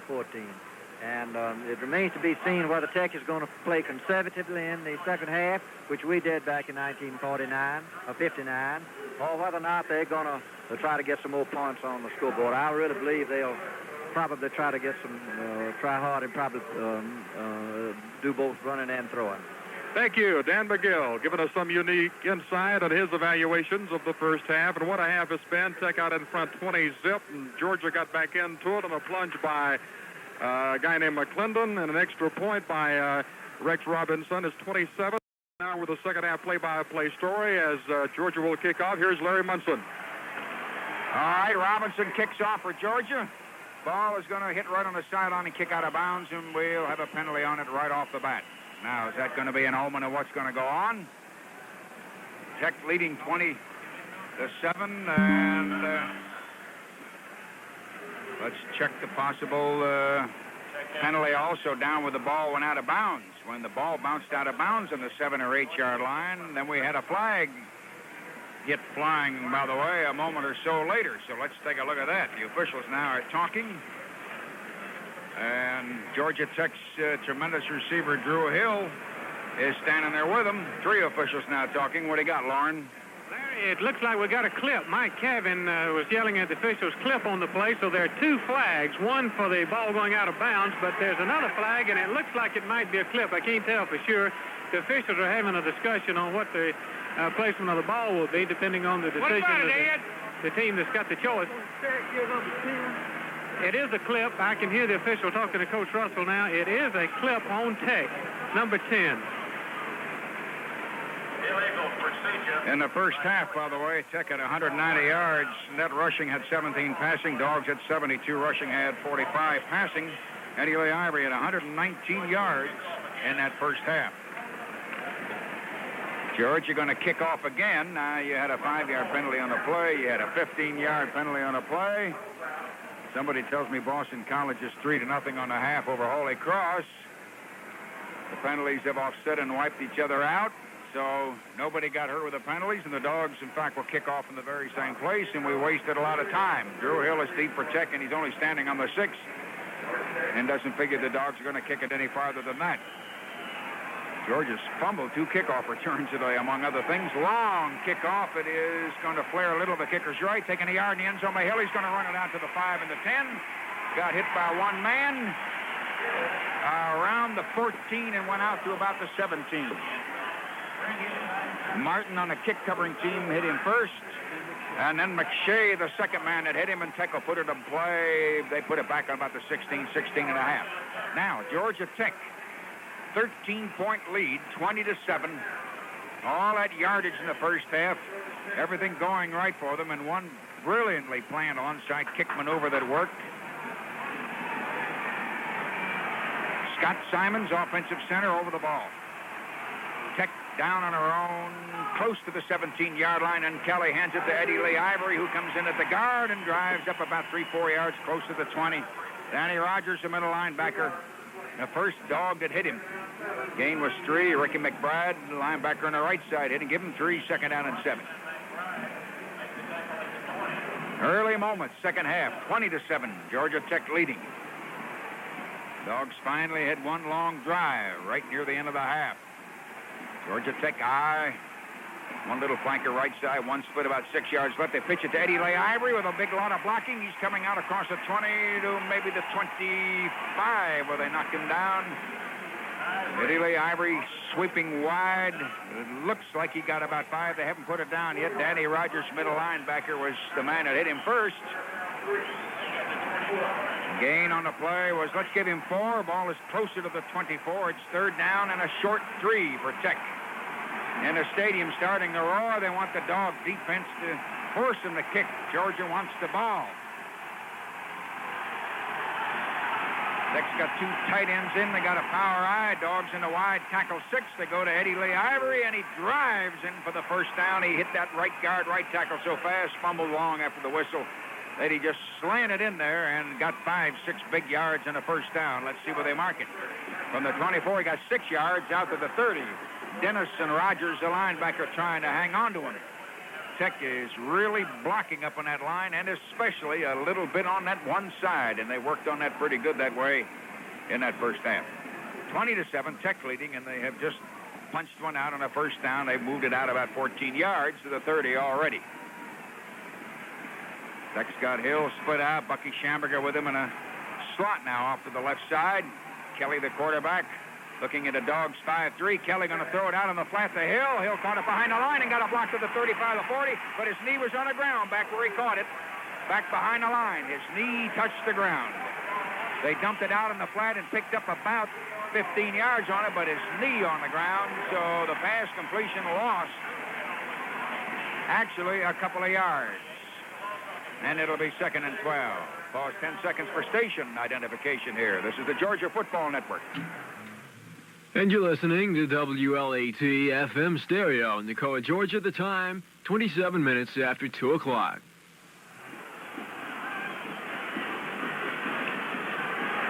Tech is 2nd and 12. They're on their own 28. They got an eye. 2 men split out.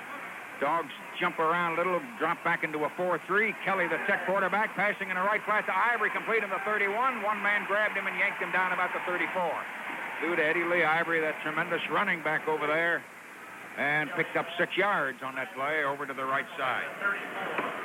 It was Chris Welton, their overback, who was hanging on to him. Last home game for Paul Patrisco, a tackle out of Jacksonville today. Overback Roger Bennett of Rome, Georgia. Linebacker Steve Dennis of Macon. The punt and the place kick snapper Charlie Fales out of Athens. Defensive tackle Louis Friedman of Savannah. Offensive tackle Mac Guest out of Macon. We'll finish that after a while. Tech up to the line. 3rd down and 6 in their own 34. Kelly underneath looks at a 5-man line. Fakes and fires down the middle. Intercepted on the Georgia 46. To the 45. Scott Werner down to the 40. And Tech knocks him down on the 39. Scott Werner intercepted and came down veering to the right. A tough 20-odd yards, and the Dogs will put it in play. Danny Mann, the fullback, had to yank him down. Stadium rocks a little bit. Tech, however, still completely in control of the day, or are they? Ball on the hash marks on the 39. I know what you're thinking. What kind of a comeback would that be, however? Too many comebacks, too many rallies all year. Nothing easy, nothing. Dogs got a first down in the 39. And Tech is in a 5-4, kind of a spread thing. Quarterback is Jeff Pyburn, looking back at his eye. It takes a little time. Goes to Womack, 5, 10.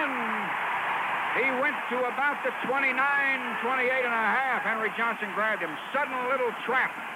Womack shot in there, and it's a first down. The gain was 10 or 10 and a half. And the ball inside the 29. Georgia Tech with a 13-point lead. The Dogs just intercepted a pass and brought it down on the other side of the 50. Dogs split a couple men up in an eye, and it's a 4-4 now for Tech. Pyburn to Womack at left guard. He tried to veer outside. He twisted back inside and got 2-3 tough yards. Should have only had 1, but he turned and twisted. And he wound up, I think, well, let's give him 4. He's awfully close to the 25, 2nd and 6. And Henry Johnson, the right side linebacker, hit him. It'll be 2nd down, about 6.5. Other men in their final home game, Ulysses Pay Norris out of Monticello, a tight end, Mark Hodge out of Spartanburg, South Carolina, Jim Milo, offensive tackle out of North Jackson, Ohio. Dogs 2nd and 6.5 on the 25. They go to Willie. Willie outside and got hit by a couple of linebackers and got 3 yards only, trying to veer out to the left. And the linebackers recovered in that, and Al Richardson playing it well. And Taylor, a cornerback, up in there to help. They spot it on a 21. He got 4 yards. 3rd down and 2.5. Robert Hope, cornerback out of McClenny, Florida. Linebacker Ricky McBride of Savannah. Willie McClendon, the running back out of Brunswick. Final home games today. Dogs a 3rd and 2.5. They have come down to the Tech 21. Pyburn to Willie. They hit him right on the line. It looks like he got a yard and a half. He did not get it in there. It's going to be 4th down and a yard and a half. Willie got a yard or so to the 20. It's 4th down. Henry Johnson, the right backer. Michael Harris, the tight end, hit him. Georgia's 4th down, a yard and a half. Tech trying to make a defensive stand that might have an awful lot to do as far as this game is concerned. Norris back into the tight end. Stewart in at fullback as Scott and Carmen Prince come out. Dogs come up to the line, 4th down, over a yard to go on the Tech 20, and Tech jams up in there, and they are now in a 6-4-1. Pyburn looks at it, and McClendon tried to squirt in there at left guard. Gosh, is it going to be close? He got 1, but I don't know if he got 1.5. He had to go low at left guard, running to the left side of center Ray Donaldson. Did he get to the 18.5? Man, they have put it down close. 9:14 to go in the 3rd quarter. Georgia needed a yard and a half. From up here, well, it's close. He might be 2 inches shy from up here. I don't know. He's awfully close.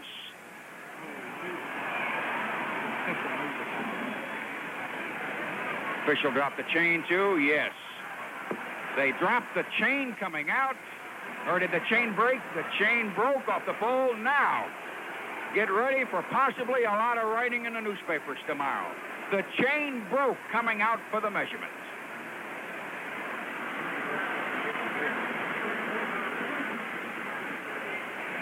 Louis Phillips, a spotter, tells me that a chain broke before in the game. It might be a first down by inches. There's no sign yet. Awfully close. And Tick is still gathered around the ball. And they're now trying to put it down. Georgia, I believe, got a first down. We've got an official's time here. You realize no official yet has waved on it with the ball on the 18 and a half. It should be first down there on the 18 and a half, and an official's time has been called here. An official's time. Or are they going to work on the chain, and is that the reason? I think that might be the reason. 9:14 to go. It's 20-7, and Georgia is on the 18 and a half. What do you got, Lauren?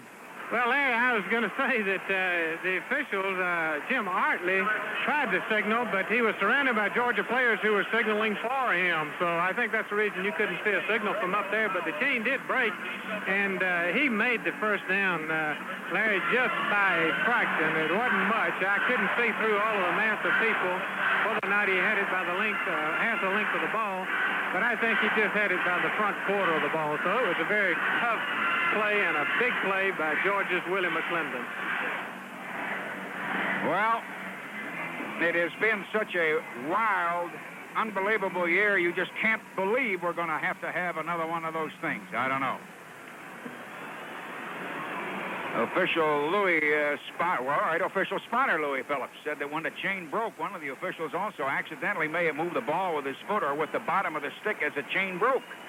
That ball is fairly close to the 18-yard line. 9:14, 20-7 at Georgia Tech leading. All that yardage, all that dominance in the first half because the other guy was saying, here, you take the ball. By the way, here it is again. Dogs now 18 yards plus maybe 9 inches from a touchdown and 13 down. And we are Milo and Hudson and Donaldson and Braswell and Guest and Norris and Hodge up on the line. That means 2 tight ends. We split one man, Carmen Prince, St. Cloud, Florida, way off to the right. Pyburn to Womack in the middle, 4, 5, 6 touch yards. He went to about the 11, let's see. Womack driving up in the middle. And Helm and Henry Johnson, the linebackers, trying to hang on to him. They put it just inside the 12. Let's give him 6, second down and 4. A short 4. Ball inside the 12, and for a first down, I have to go to the 8 and a fraction. 8:52 to go as far as the third quarter is concerned. Ray Donaldson will roam over the ball. And the Dogs in red as they come up to the line. They're down 13. And Tech at the moment in a wide 5-5. Somebody out with a wide receiver. And they go to Willie. And Willie goes to the 4 with a hole at left guard and left tackle.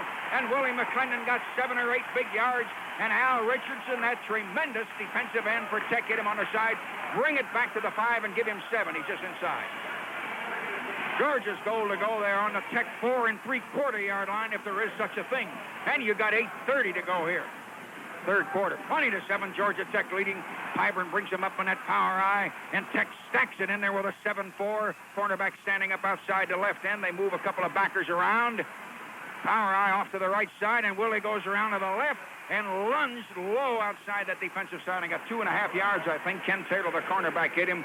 Dogs blocked that side of the line in, and McClendon got what?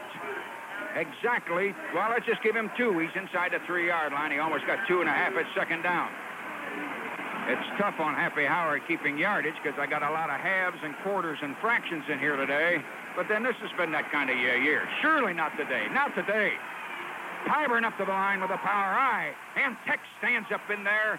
Basically a 6-5, and he pitches it to Willie, the 9, the 8, the 5. Touchdown!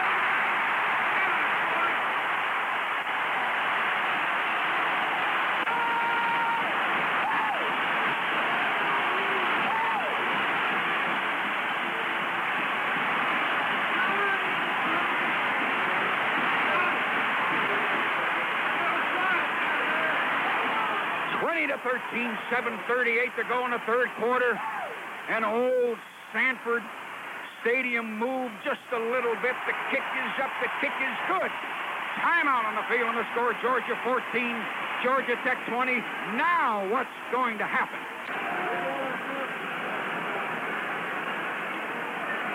Dogs going to kick off.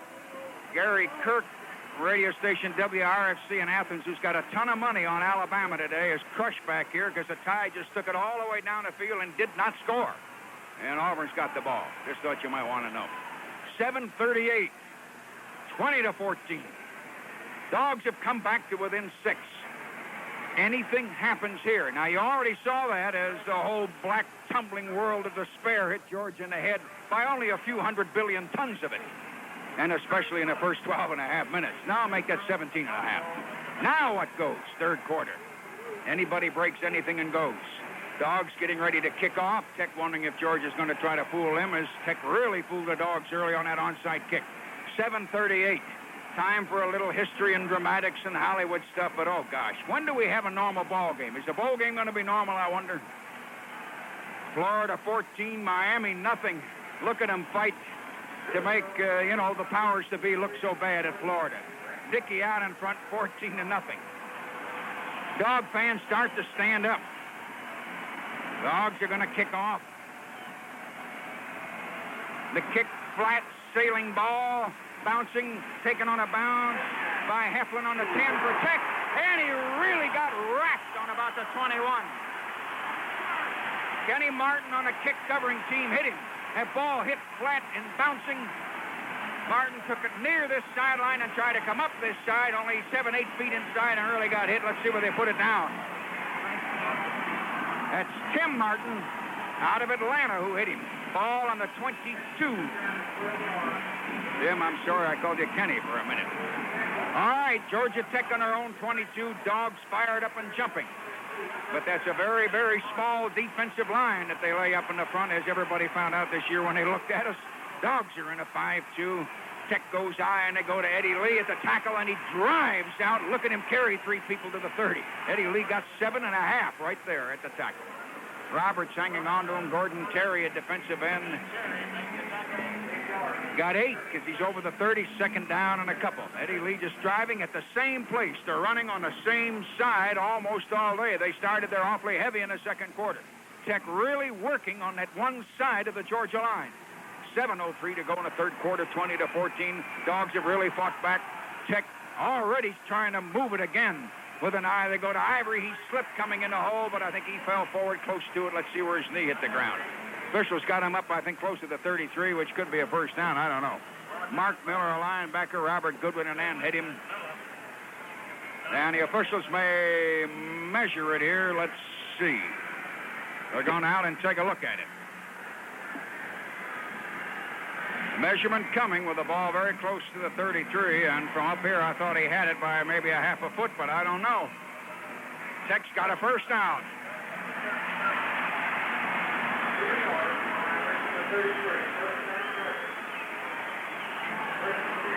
6:46, 20-14. Tech with the first down just inside of their own 33. Kelly has gone once deep down the middle today. Dogs are in a 5-2. They got a slot left with an eye. Young Kelly fakes it, throws it out on the flat to Hill. He threw it high, but Hill caught it, and the Dogs knocked him down right away. He got about a yard. Threw a little high. Chris Welton, Dogs converted Rover back. The first man that grabbed at him right away, and let's see what the gain is. Let's call it no gain. Second down, 9 3/4. He got about a foot, that's all. Threw it in the flat, and Drew Hill had to really climb a ladder for it. 20-14, Tech leading by 6.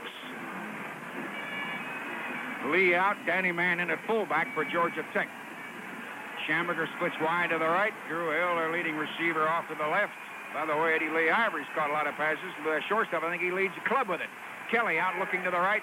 Kelly throws too high, incomplete on the 39 on the far side of the Tech bench, intended for Bucky Schamberger, incomplete.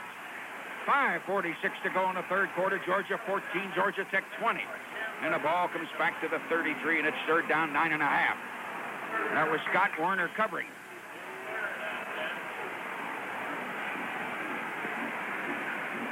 Georgia Tech's Drew Hill has 4 touchdown receptions, by the way. Eddie Lee Ivory's caught an awful lot of passes.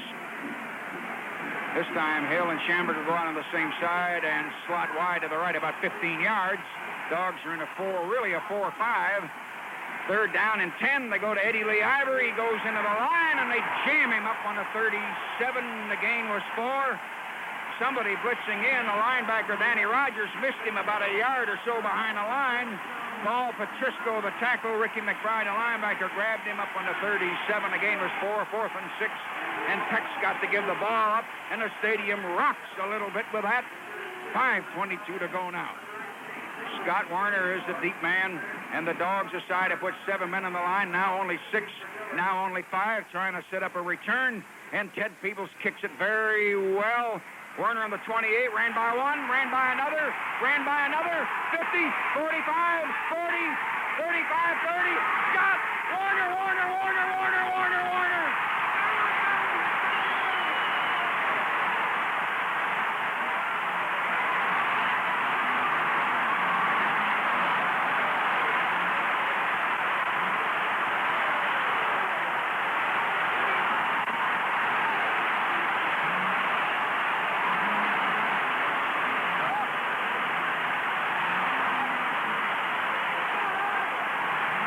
Look at the stadium. Look at it. 20-20. Scott Warner, 72 yards. Just flew straight up. One guy ran right by him with his hand on the shoulder pads. Just Scott burst forward so fast. Tech's got 8 men on the line to try and block it. The kick is up, and the kick is good. Time out on the field to score. Georgia 21, Georgia Tech 20. Now, there is no sense in going away because you know it's not going to end like this. Anything and everything is going to happen yet. So just hang on to what you've got. You've got 4:56, by the way, if we're talking about the clock, and I wasn't talking about the clock. And the Dogs are getting ready to kick it off. What do you got, Lauren? I just wanted to make a great testimony to Scott Werner. He has had 3 great plays today in the kicking situation. One, he caught the ball and got his head knocked off, held on to it, drew a 15-yard penalty. The other punt return before this last one, the one that came earlier, he almost got a touchdown out of it. He got a touchdown just now. And in getting both of those good runs, Larry, he just stood up there with great courage, great fortitude, grabbed the ball under the face of pressure and just kept wiggling and moving, dancing around.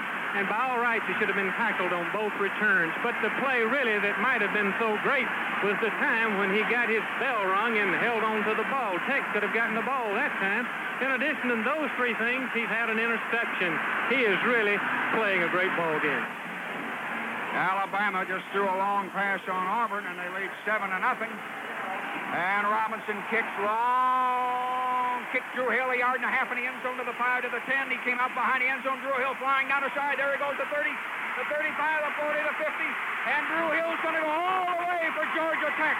101 yards, Drew Hill. I told you anything and everything was going to happen.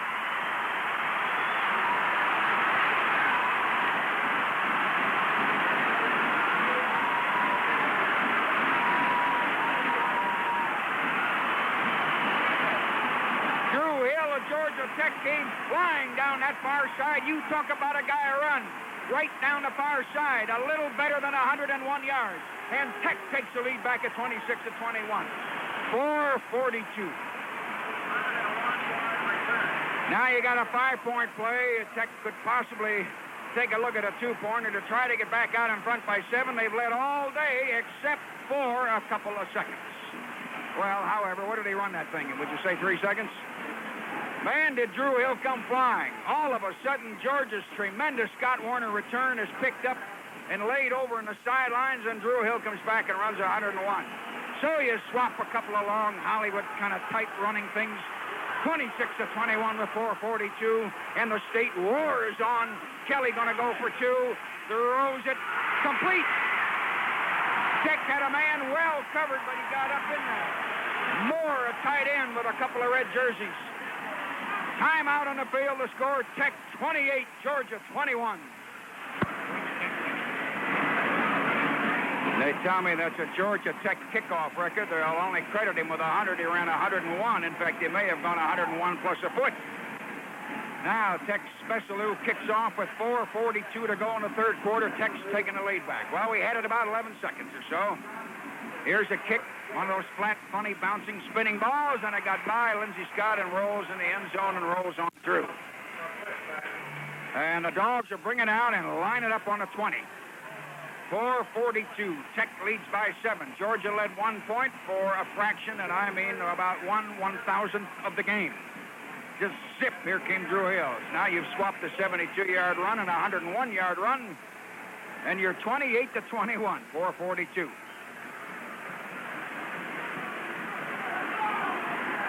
High slot right. Tech fired back up. They're in a 5-4. Fiber into Womack, who slipped and fell, trying to cut back into a hole at the guard. Gave it to Womack, who slipped and fell at the line before he got in there. No gain, 2nd and 10. It'll be 2nd down and 10. Ivy Stokes, the linebacker, had an arm on his ankle. This is after he had fallen, however. 2nd down. Santa Claus walking down below, by the way, behind the ABC camera truck. Alabama leading Auburn 7-0, now probably late in the quarter. 2nd down on the 20. Pyburn 2nd and 10. One fake, back to throw. The blocker. Pyburn sprinting wide out to the right. And Pyburn goes incomplete. Right off Norris's hands, out around the 50. He had to get up Pyburn a little bit high, but then there was a defender inside of Norris reaching for an incomplete. It'll be 3rd down on the 20. Below the strong safety and Ken Taylor, the right cornerback with him. Georgia 3rd and 10 on the 20. 28-21, Tech took the lead back with 4 minutes. What a shame that a game like this, as far as tickets are concerned, can only, you can only get 60,000 or so in a stadium. And thank gosh, it turned out to be on television. And they run a trap with Willie, and Willie comes up the middle and pulls him, but only got 4 yards. And the crowd thought there was a late hit in there. Michael Harris had him on the legs. That fine defensive end, and watch a flag that did drop. A flag did drop. Watch it. Part of the Tech secondary, one of the members retreated a little. Who is the penalty on? Penalty might be on Tech. Was it a personal foul? You saw somebody come in there a little late. Yes, 15 yards against Tech. And Willie got 4 yards, and the late hit gives the Dogs a 1st down out on the 39. And you've got 3:51 in the third quarter. I know I said it before, I can't believe this is happening, that we're going to have maybe another one of those things. 28-21 with 3:51. Ray Donaldson or Rome, all that tape around that bad ankle like he tried to play the last 2 quarters against Auburn. Comes down over the ball. Tech's in a wide 5-2 umbrella now, kind of a 5-2-3-1. And Pyburn gives it to McClendon, who goes hard at left tackle. I saw him knock a linebacker upside down as he shot in for 4 and went to give him 5. He's out to the 44. Ivy Stokes, the nose guard. He hit Bill Haley, a linebacker, and was knocking him back. Haley hung on the arm, and Stokes grabbed him. Dogs are 2nd down and 5.5. The ball is shy of the 44. He really didn't get 5. And an eye slot to the right, almost like an old wing T. Tech's now in a 5-4 on 2nd down with better than 5 yards. Pyburn fakes. Pyburn sprinting out to the right, being chased. Pyburn throwing way out of bounds over the Georgia bench. Intended for Scott, but actually may have deliberately thrown out. Boy, did he have pressure on him by Michael Harris, that other great defensive end. Tech has had tremendous defensive end play all year, and getting it again today. They are Dogs are 3rd and 6, and sitting there on their own 44. 3:11 in the third quarter, and Georgia Tech leading 28-21. Tech has not made a mistake all day, have not dropped the football. Has been an interception. 4-4 prevent defense for Tech. Pyburn looking. Pyburn around to the right, under pressure. Pyburn throws, intercepted and dropped on the 43. David Patterson, a cornerback for Tech, had the ball right up around his shoulder pads.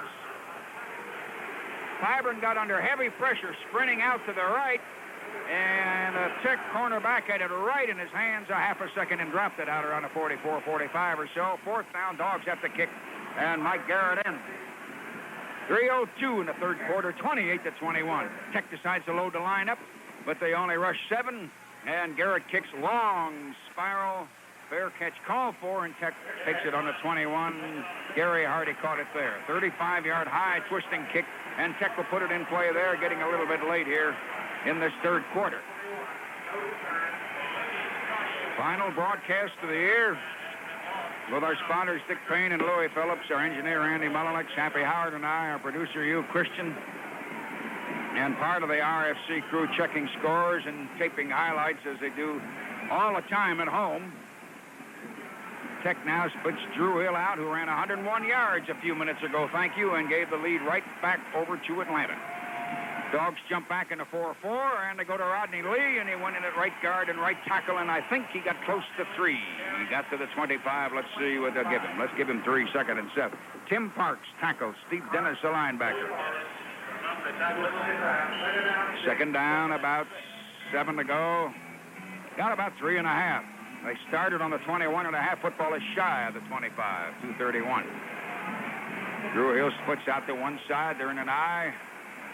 The flanker about a yard over on the right. Kelly pitches it to Eddie Lee, who's coming wide and fell down. One-man block, got an arm out on him.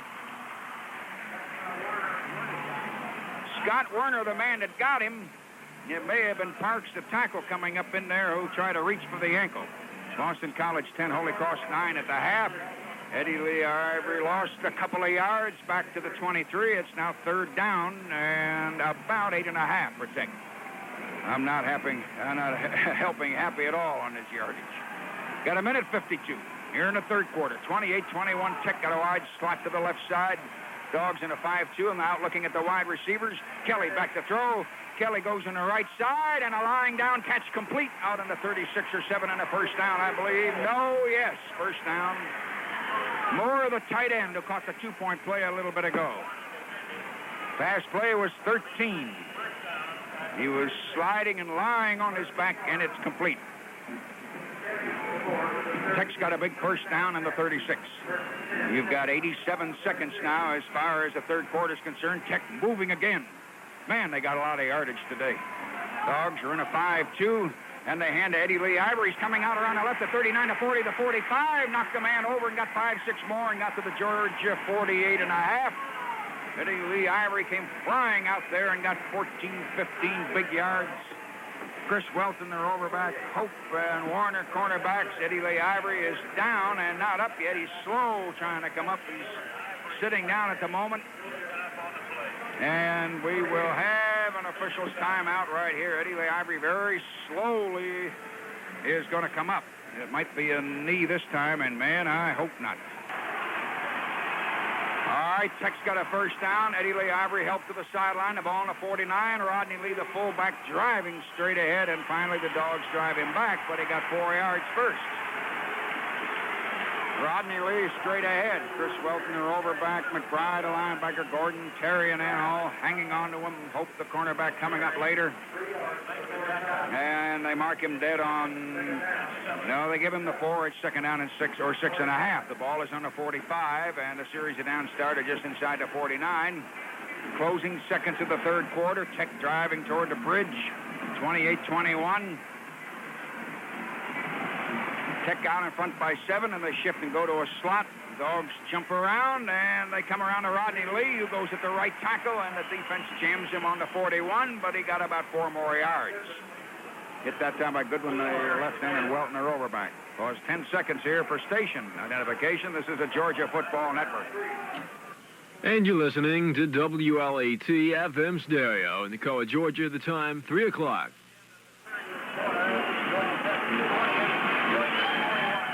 That's the end of the quarter, and the score, Georgia 21, Georgia Tech 28. When time comes back in, Tech's going to be 3rd down, 2.5. They are on the Dogs' 41, or a few inches outside of it, right in the center of the field. They lead by 7, thanks to Drew Hill's 101-yard run. Dogs had him 21-20 and lined up to kick it off, and here he came.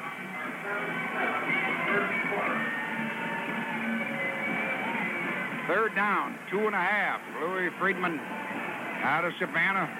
Defensive tackle has come in. Jimmy Payne, the freshman out of Athens, has come out.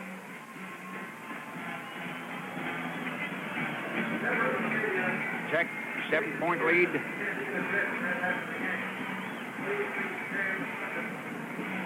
We have a long officials' time here for the benefit of ABC television.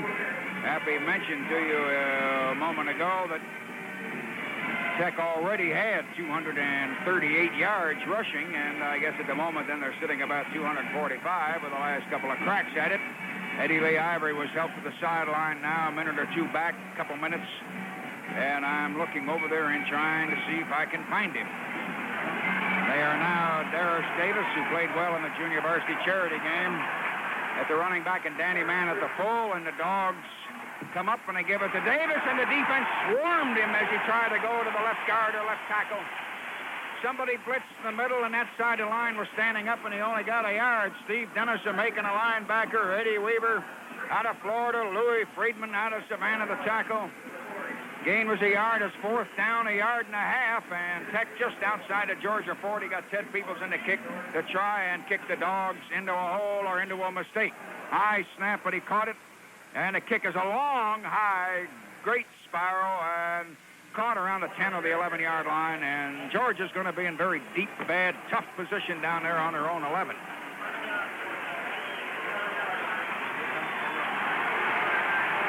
And the Dogs come trotting out, and the freshman Buck Ballou, who took them flying down the field in the last 3.5 minutes of the first half, has come back in at quarterback for the second time. 21 Georgia, 28 Georgia Tech, 14-24, and the Dogs line up with a long way to go, almost 90 yards. Tech's in a 5-4. Buck Ballou underneath, sprinting out to the left side, looking. Ballou throws in a run, and he missed Scott out on the 24. Scott had a man behind him and a man deep on the other side. Ballou came sprinting out to the left, was getting enough containment blocking to get him out and looking, but his definitely was overthrown. He had Arnold deep down that side, and Scott about 10, 12 yards down that side. It'll be second down. Georgia on their own 11. Georgia getting beat 28-21.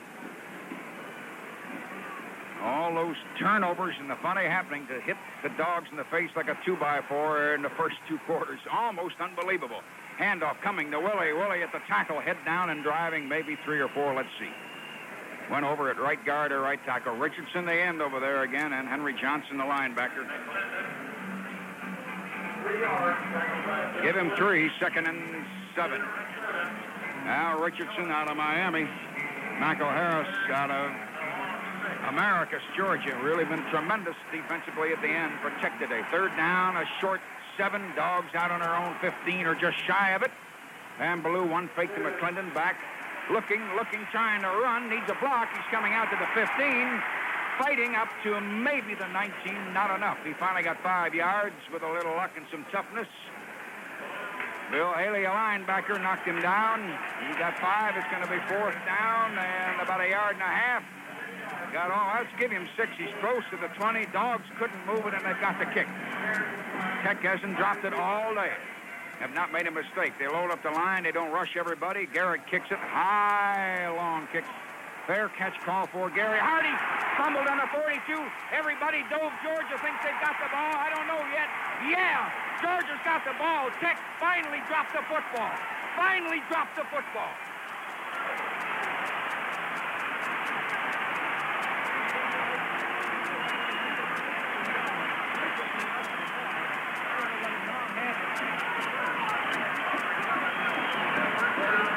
Jim Blakewood out of Savannah, Hugh Knoll out of Thomaston were the men on the bottom of that pile. Blakewood may have come up with a ball in his hand. Tech fumbled a fair catch. Georgia's got the ball on the Georgia Tech 41. They are in a wide slot to the right side. Ballou to the fullback, Stewart, the kid from Florida at left guard, going to maybe get 3 yards. Dogs come down inside of the 40. Alabama now 10-7 on Auburn in the second quarter. Vanderbilt, Tennessee, 0-0 into the first quarter.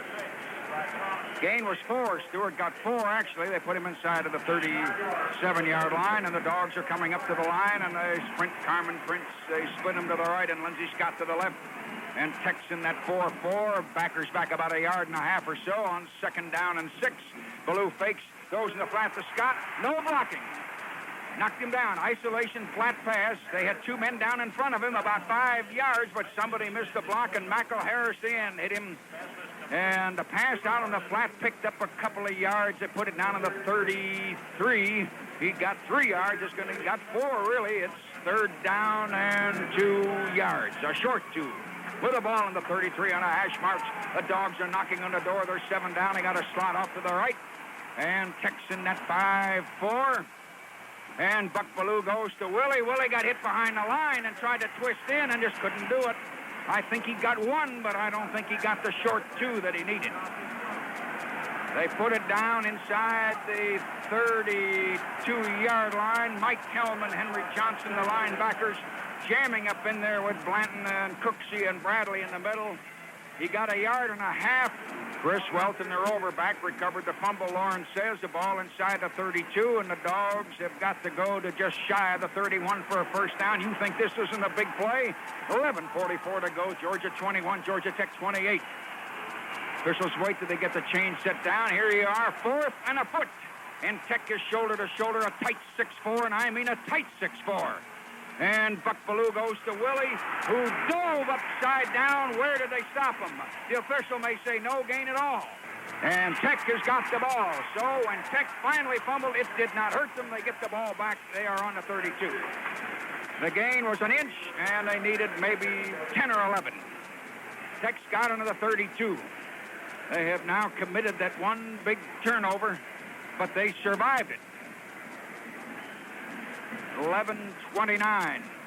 In fact, they survived it and only gave up about 13 yards or so, all told.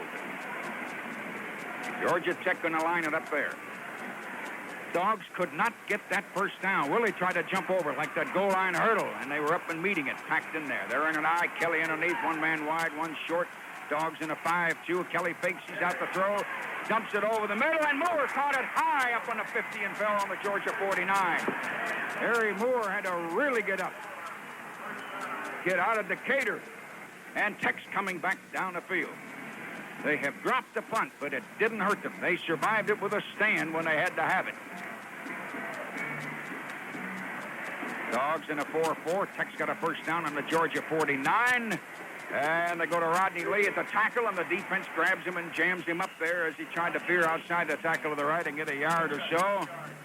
Rodney Lee was out 1 play and came back in. Danny Rogers, the linebacker, Robert Goodwin, the end. I still have no official report on Eddie Lee's injury. Eddie Lee Ivory not back in. Tell you one thing, he had a lot of yardage when he went out. Danny Mann has come in and Lee out at full. The last gain was 2 to the 47, 2nd down and 8.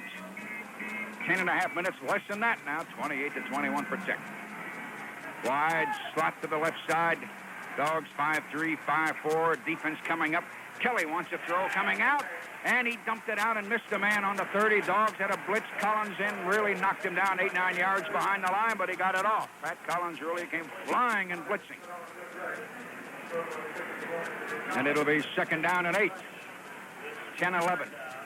And up in the east, this particular game not meaning anything to Joe Paterno. He is on his knees praying and praying for Alabama. 3rd down and 8. 28-21. Again, the interchange of the fullback. Man out and Rodney Lee in for Tech. They are on the Georgia 47, and they lead 28-21. Lee turns around, said something to Darius Davis, the running back. Kelly to throw, and incomplete. He threw it low. The receiver dove flat on his chest on the grass on the Georgia 37 and couldn't do it. Georgia blitzed and had 3 men chasing Kelly back. Jennifer Moore, the tight end, who's helped them a lot today. Gordon Terry, the end, was in, and Pat Collins, their overback, and Steve Dennis, the linebacker. Tech is 4th and 8 on the 47, and they have to kick.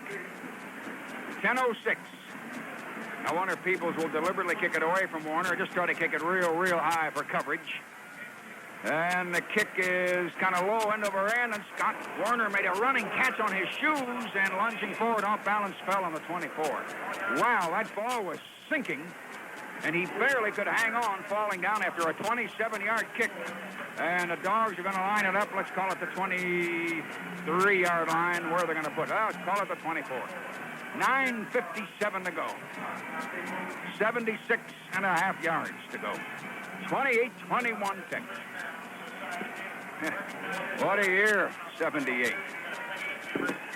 And we may have a time here. I think we do.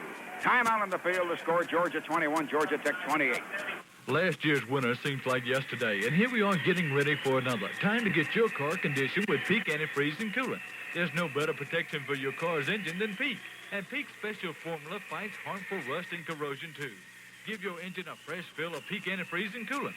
Because when it comes to protecting your car's engine against cold winters, nothing tops Peak. Nothing. Sold in volume with quantity discounts is Acre Oil Company, West Currie Street, Toccoa. Available in drums, gallons, and quarts. Distributed by Acre Oil, Toccoa.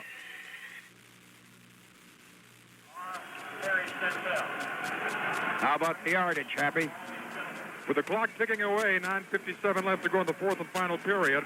Tech very much in control offensively, 251 yards rushing, 7 for 15, passing 54. They've got 16 first downs. Georgia now has to really get it cranked up, Larry. First and 10, 24-yard line. Dogs, eyes, slot, and Buck Bellew reversing. Arnold out to the 25, to the 30, and got racked on the 32. They almost got him out there. They ran Anthony Arnold out of Athens, a flanker. Helm, the linebacker from the side. Bessel, the safety man, hit him head on after let's give him 8. Second down and a short 2. The ball on the 32. They have to go almost to the 34. Dogs come up to the line on the 32. They ran Arnold, a flanker, on that reverse wide off. Tech's in a 4-3. And young Buck Bellew looks at him and goes to the fullback, and Womack spins and drives over the 36 and's got a first down. Womack got about 4 big yards. Johnson, the linebacker, Stokes, the nose guard, hanging on from behind, and the Dogs got a first down out of the 37. 9:17, 9:16, the clock running in the ball game. Tech changes. Haley back in the linebacker. Mike Helm out. George on her own 37. Ray Donaldson, a roam over the ball. Buck Bellew of Valdosta, the freshman quarterback. Tech up on a tight 5-4, and Bellew going to fake to Willie and come back to throw, and looks, and he goes long for Lindsey Scott. Incomplete on the 25. Scott had to get up in the air with the defender. There was another defender down even closer to the ball. Bellew and long. Besselu covering it well with him, and Dogs went for the bomb. Incomplete, second down. 8:54 to go. 28-21, Tech leading. Tech out in front at one time, as you know, so easy and such command at 20-0. Finally, the Dogs drove late in the half, then came out with a long punt return after another drive. 4-4, Tech, little loose, wondering. Bellew back to throw on second down, over in the right flat. Complete to Scott, hit immediately there on a 44. Tried to circle back around inside the defensive back. It looks like he picked up maybe 7 on the play. Harris, they hit him. The gain was 7, 3rd and 3. Dogs are up on the 44.5 on third down. Stewart in at full. Mark Hodge coming in at a tight end. As Scott and Prince come out, Georgia's third down and about 2.5. They're on the other side, the plus side of the 44. 28-21, Georgia Tech leading. Dogs trying to drive down the field. Tech comes really uptight in a 6-2, and they pitch it to Willie, and Willie can't get a block. Tries to cut, feet go out from under him, and he loses a half a yard. Willie trying to come wide out to the left and can't do it. Low, the safety man up as Willie started to fall, trying to cut. Tech had 2 men of the secondary up there. No gain. In fact, they lost a foot or so. Let's call it a yard loss back inside the 44. It's fourth down now, 2.5. Dogs are fourth down, almost 3 now. Garrett the kick, Hardy and a safety for Tech. Garrett kicks a good high spiral. Fair catch taken inside the 20 on the 18. Tech's got 7:42 to hang on to these 7 points. They got the ball on their own 18. A high, good Garrett kick of 37 yards. And Tech will put it in play there. Georgia Tech, power I, 2 tight ends in. Dogs are in a 6-3. Kelly, a Tech underneath, goes to Darius Davis. He hit a hole. He comes up to the 28, 29, 30, 32. Young Darius Davis, a freshman, bursting at the guard and got 13 yards on a first down. Ricky McBride had to yank him down, and Tech is out of the hole. They lined up on their 18.5. Here they are out on the 31 and a first down. Tech has really racked up the yardage on the ground today. Trying to hang on to the 7 points after Drew Hill's 101-yard run, trying to hang on to it and march with the ball and without Eddie Lee Ivory. They are in a power I with everybody pulled in on a 6-man line, and Davis comes in the middle and comes out breaking. They hit him on the 37 and knocked him down, but he got 6 more yards. He came right straight up the gut and twisting. Harris Davis, a freshman. Boy, talk about running tough. Mark Miller, a linebacker. Bob Hooper, cornerback, hanging on to him. It'll be second down, a short 4. And Tech trying to eat up time. Watch that clock, 6:50. 28-21. Drew Hill, a Tech, comes out wide to the left side and slowly. And Robert Newman is the flanker wide to the right. Tech's in an eye. They've dropped the ball once today, and it did not hurt them. 5-3 defense. Kelly looking. Kelly's going long down the field for Drew Hill, and it is broken up by Hope as he and Hill both got up and touched it, and then as it was coming down, Hill almost caught it in the air again, incomplete. Way down on the Georgia Tech 21, on the Georgia 21, and thrown, by the way, from about the 27 on the Tech side. He really uncorked it deep. Drew Hill coming down the side was picking up speed the last 8 or 9 strides, and he and Hope really got up in the air. Third down, 4. Tech on their own, 37 and a half, 6:29. Tech got 6.5 minutes to hang on to a 7-point lead, 28-21. Trying to win their 8th game of the year. Dogs trying to win the 9th. High slot to the right side. Georgia's in the 5-3. And they go to Davis, and a big tackle. Paul Patrisco drove in off the left side off a blocker and hit him right away. And then Pat Collins was blitzing their overback. Right on the line. No gain. He may have lost the foot. It's 4th and 4 right there. Patrisco slid off his man. Collins blitzing. And they stop Davis, a running back. No gain. It's 4th down. Georgia has 6 in the line. Peebles kicking for Tech. Beautiful kick. Long, high kick. And Scott Warner takes it and hit right there on about the 16. Tremendous kick.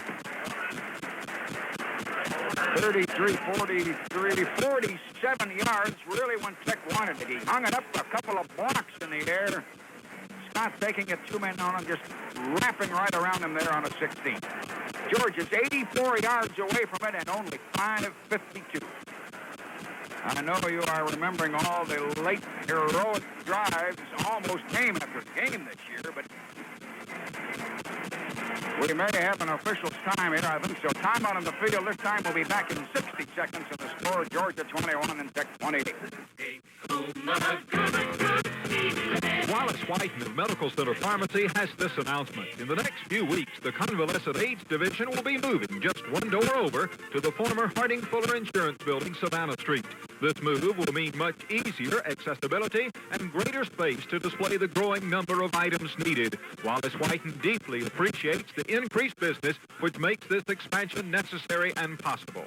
The Medical Center Pharmacy will remain in the same convenient location. Isn't it time for you to make a money-saving move? Jones Electric Company has power management systems that help businesses, industries, and residents save money on power bills now and in the future. Jones Electric has a system that will help you control your peak demand, save you money. It's the good move. Ed and Eddie Jones hope you're enjoying the ball game. Jones Electric, Toccoa.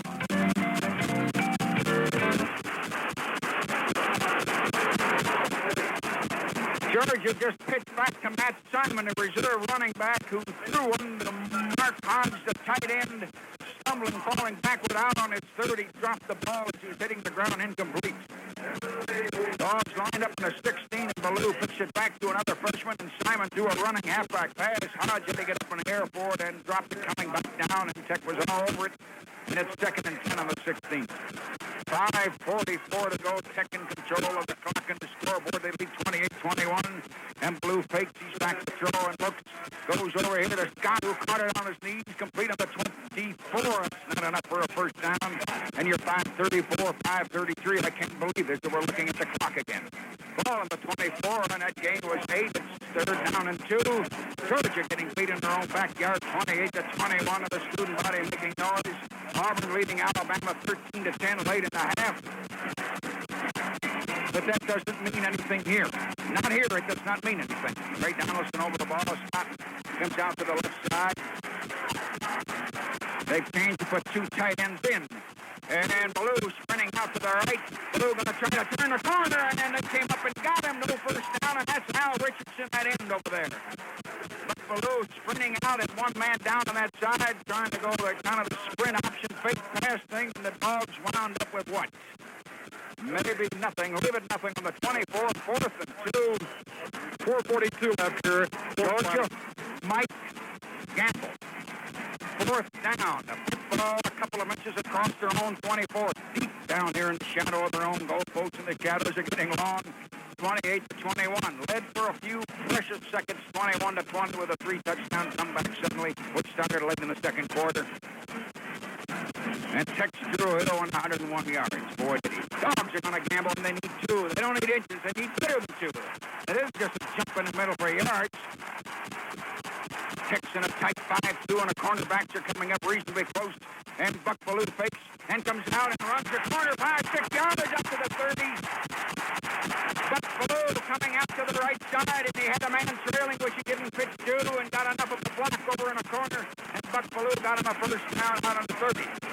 Buck Ballou got him 6 in the first down. The football was just across the 30. Watch that clock. 4:31, 4:30, 4:29, and Georgia's got to go the whole world to get down there. Ball just barely across the 30, and picks it there in a 5-4. Young Buck Ballou with an eye slot left. Fakes to the full, gives it to Arnold, and Arnold is going to throw a pass to Simon out on the flat, 35-40, and he fell down in the wet mass on the 49, and then Tex jumped on him there from the 50. Reverse pass to the flanker, Arnold going to the right. Arnold turned around and threw it all back to the left. Lawrence Lowe with safety man landed on him. Matt Simon had to really stretch a freshman to catch it, and that play moved him 20 yards, just barely across the 50. And the Dogs are coming down the field. They have come across the 50. It's 28-21. Tex in the 4-3, and they got men out with a wide men. And Buck Ballou goes to Willie, and Willie goes driving to the 41.5. McClendon got 8 yards up the middle. 3:47, 3:46, 3:45. Everything, every game, whole year, just desperately trying to save yourself. Maxwell Harris at fine end was the first man at it. Dogs are second down and 2. Football just shy of the set 41, a few inches maybe. Tex in a 4-3. One man of one receiver, 2 men of the other. Dogs fumbled and recovered the ball. Fullback fell on the ball back in the 44. How many times they fumble now today? Fumbled 4 in the first half and gave it up 3. Fumbled 5 now, still only giving up 3 on fumbles. Lost on the play of 3 yards back to the 44, and that changes things. 3:07, 3:06, Georgia back in the 44. Tight end Hodge out, Matt Simon has come in. Willie McClendon out at the running back. Georgia's third down and 4.5 to go. They are out on the 10-44. And Blue on his handoff, and the Tyler on a delay. Halfback trap, and Matt Simon got hit, only got 1.5 yards. Bill Haley, the linebacker, really diagnosed the ball. Ran Simon in there for a yard or so. And here are the Dogs with the time and the clock, everything, the scoreboard against them, 2:36. Where they stop the clock, they are inside the Tech 43, and they got to go to the 39.5 to get a first down. They only got a yard on that last play. They need 2.5 yards now on 4th down. Buck Ballou sprinting to the right, looking to throw, looking in trouble. And there's a man open. Touchdown! Touchdown!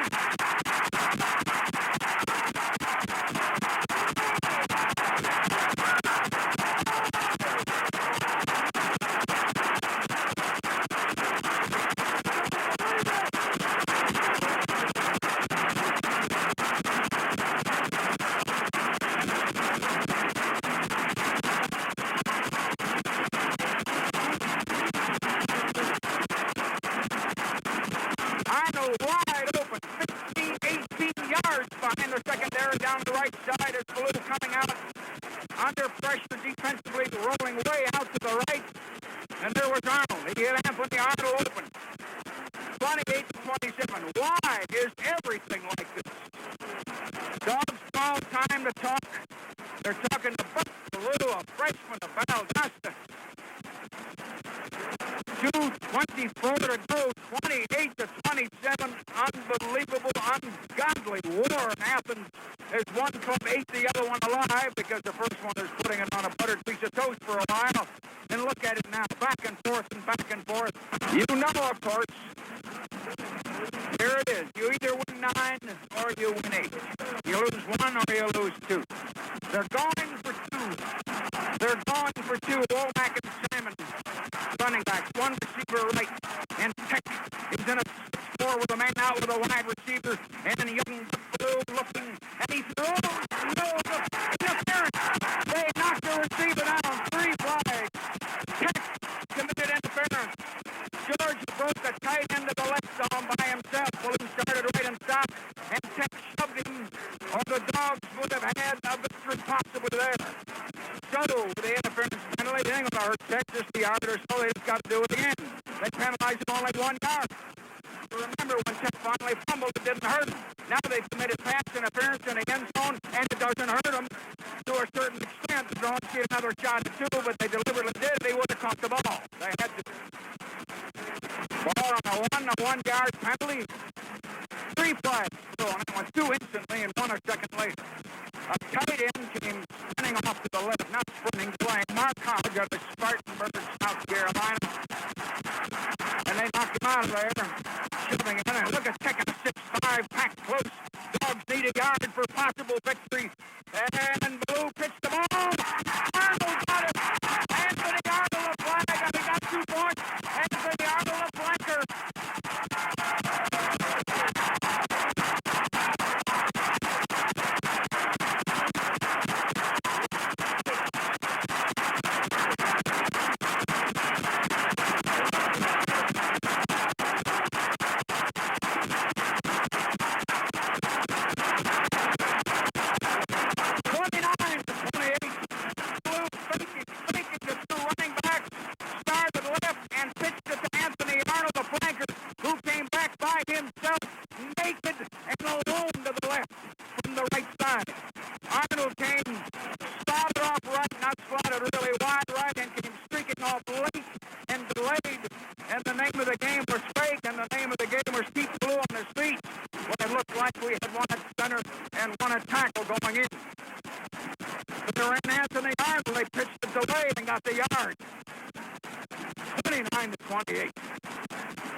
The 1-yard pass interference penalty that I said really didn't hurt Tech turn out to give the Dogs another shot at it, but had to shove the guy, but they would have had to do.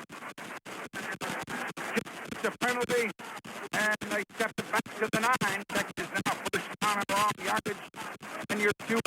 unbelievable, ungodly year. Georgia Tech sitting on the 29-28 Georgia. Drew Hill's 101-yard run had him out there for those many long, precious minutes. Dogs in a 5-2, Kelly to throw on the 2 all the time. Down the middle, complete to Mulder, the tight end, high up on the 29. He hit it. 20 yards. 29, 153. You know it's not over. Bob Kelly of Savannah had to hit him. Georgia Tech on the 29.5, second down on the yard, a full yard. Tech got a couple timeouts left. The trail 29-28 in Darius Davis. Bangs off for 5 yards and first down. That young freshman running back who played against the Dogs junior varsity in the charity game. And very promising. Tech's got a first down on the 35. And you have to stop the clock and move the yard line. Tech has called the plays. So the clock is still at 146. Tech is 1 point down. Young Kelly out for Augusta will try and bring him down. Kelly throwing over the middle. Incomplete off through Hill's hands as he came across the Georgia 46. 2 defenders behind him, 4 to 5 yards, but the ball off his hands, dropping 6, 7 feet maybe in front of one of the Dogs defenders, and I believe that was Kelly. Hope wasn't too far off either. Tech is now 2nd and 10 there on their 35. 29-28. Georgia by a point. And the Yellow Jackets going to change, put Rodney Lee back in the goal as they get him man out. And Tech puts Robert Newman wide, puts to one side, Drew Hill of the other, 2nd and 10. And Kelly back to throw, looking, goes out on the left. And that tight end again, up on 50. Struck the ball over in front of the Tech bench, and the clock may stop 90 seconds. Gary Mulder got up there. Here comes Tech down the field. They want to get in and take a shot at a possible field goal and a possible last-second victory themselves. Tech is on just shy of the 50. They're on a 49.5. But it's barely across the board tonight. Young Mike Kelly, freshman out of Augusta, trying to bring him down. As the Dogs struck below, came down the field, he threw that one arm so wide open after sliding out along the line and a long scramble to the right, and then came back with the delay on the 2-point play and reversed to Arnold coming around on the last second delay to the left to give him the 2-pointer in the lead. 2 times Georgia has been ahead. Well, this is the longest. They've been leading now for a minute and a half at the most. All last time was just going up for Drew Hill come flying 101 yards. Now Drew Hill has come out with moving to the wide spot right. Tech's got the first down at 49.5. They got 90 seconds. And Kelly coming back. Kelly throwing, completes the ball again over on 37. They're working on the same place. They keep throwing over on that same side. And that pass was 14 yards to the Georgia 37. And Texas coming down the field trying to get in position to save it for the field goal. 81, 80 seconds, 79 seconds, 78, 77 seconds. Georgia leading 29-28. And the defense desperately backpedaling. Kelly going out and flat incomplete. Threw it out of bounds. He knew one over there, and the Dogs have got one. They're flying up almost zipped the gamble to try to intercept the flat pass. Clock stop at 68 seconds. That to be 2nd down. They are out there on the Georgia 37, or just inside of it, 2nd and 10. Dogs put Big Patricio back in. They took Dennis linebacker out. David Archer, a freshman, has come in the defensive secondary. And you've got 68 seconds. Drama unbelievable. But then, you know, all the year. 1970.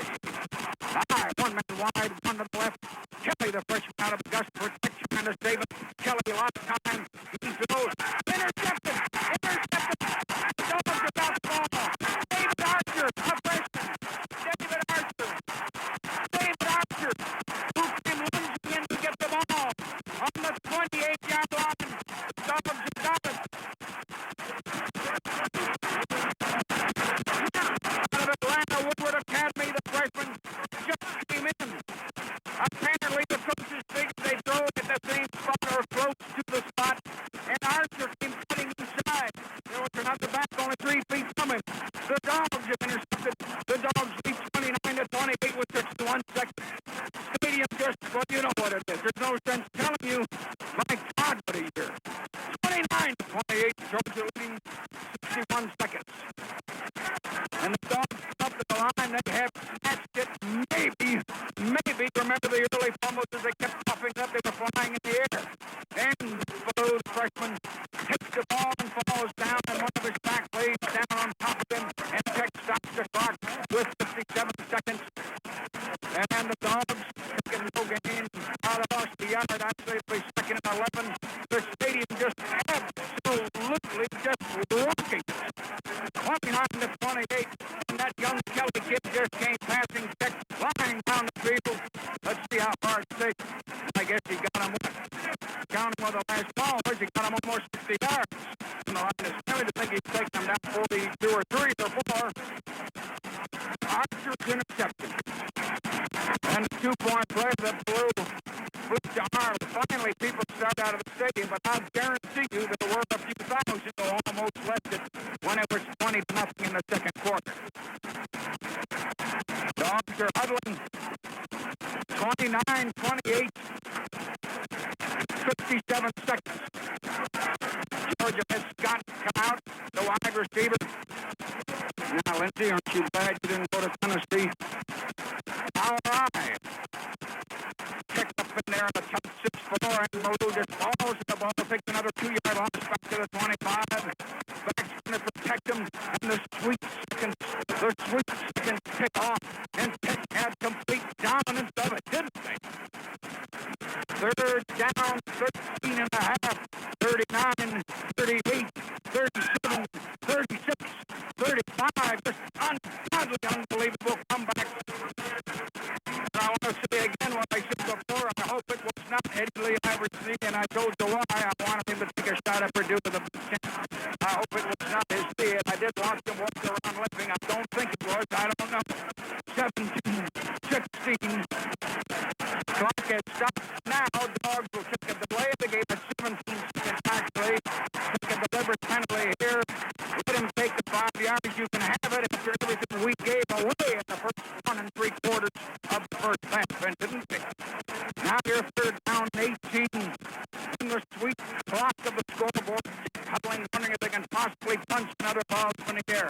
The onside kick, everything they did was right as the Dogs dropped it and dropped it and dragged Cuban off the field and got him in a little. Enough finally. And Baloo falls in the ball. 14, 13, 12, 11, 10, 9, 8, 7, 6, 5, 4, 3, 29-28.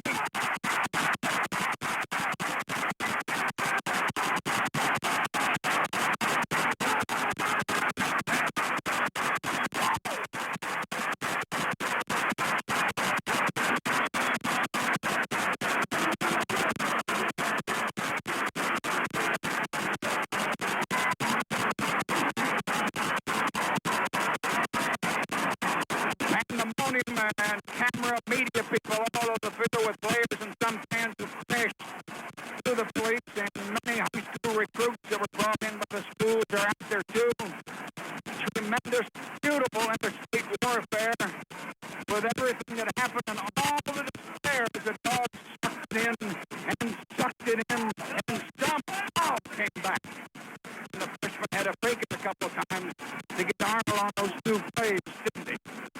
29-28, Georgia by the skin of the teeth, or much further than that, has beat Georgia. They go to the bowl now. Of course, they both go to the bowl. And again, you got to get ready for Purdue. You would want the Big Ten to take a look at him. Dogs are winner 29-28, and Happy Howard slowly and laboriously by his seat pulls himself back up on the edge of the table, and we'll have comments for you. On the final page, a glorious season has been written. Bulldogs again come from behind and beat Georgia touchdown by a score of 29-28. Georgia, Vince Dooley is now 11-4 against Georgia. Tech, and who can forget the wins for Kentucky, LSU, and Florida, and the time with Auburn. It's been 1 year to remember. The most exciting year I can ever remember myself, and I'm not a youngster anymore, but what a tremendous comeback down by 20, and the Bulldogs really put on a show in the second half of the freshman. What a freshman just played miraculously.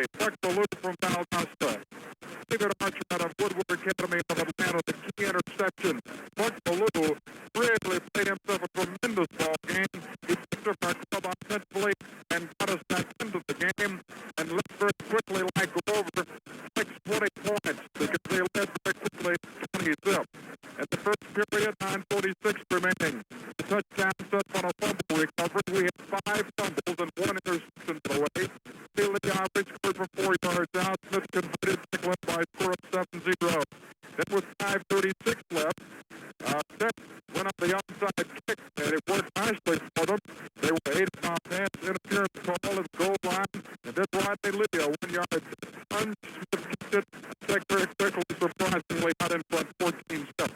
Then with 4:09 to go, first period, Tech scored again. Another fumble by the Dogs as we were giving away balls like they were really free. Georgia stuck the bomb, but Tech still got a field goal. Smith converted from 28 yards out. Georgia Tech led by a score of 17-0.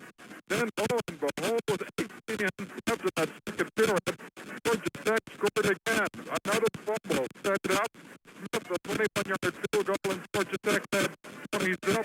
About 3,000 people left the stadium believing it was all over. And we did have 59,700 paid customers, not to mention those in the bridge, or mention those across the way on the railroad tracks. The blue, the kid from Valdosta came in. What a Gary handled his career for Valdosta. I think last night from Valdosta beat Benedictine 23-6. Blue came off the bench with a tremendous drive. It was 3 for 3 passing. It was a 55-yard try. Robinson kicked the extra point. The Clemson scored the 12th touchdown, and we were back at the game at halftime by a score of 27. We talked to Stu Hodgins at halftime. He says, I do believe Georgia's going to come back and win the game by 1. He said 21-20, but he was almost right. It was 29-28. In the third period, Warner intercepted Achilles' pass, and that was a tremendous play right there. It set up a touchdown. The Clemson scored 4 yards out. Robinson kicked it, and we were within 6, 20-14. Then, at 4:55 left in the third period, Scott Warner, a 72-yard punt return to play. Robinson kicked it, and Georgia scored 21 unanswered points. Georgia had on top 21-20. Lo and behold, 5 seconds, and Sean Tywin Drew Hill set a Georgia Tech kickoff return record for 101 yards. It was a tremendous play. They went for the 2-point conversion, worked out the conversion pass from Taylor. Tech led by a score of 28-21. This starts to Lou. The pressure off on his shoulders. The fine freshman with the boys over the veteran. He put an Arnold for 44 yards. Bring the clock to within 1, 28-27. It was needed by a pass interference call at the goal line. Coach Dooley went for a timeout. He decided not to go for the try. Go for the victory. A little pitch out to Arnold, and that was a 2-point conversion. And that gave Dooley the victory 29-28. And where they closed this down, the chapter of the Cinderella story was to be as almost incredible. Hard to believe, and I saw that game this year, and I still can't comprehend what really happened. And it's hard to believe, like the dream come true. What a year. Georgia now, 9 wins, 1 loss, 1 tie. Georgia Tech, 7-4. Let's just thank you for time crew this year. 1978, Lou Flipson, Dick Payne, our sponsors, Randy Middleton, Farming, who did get excited.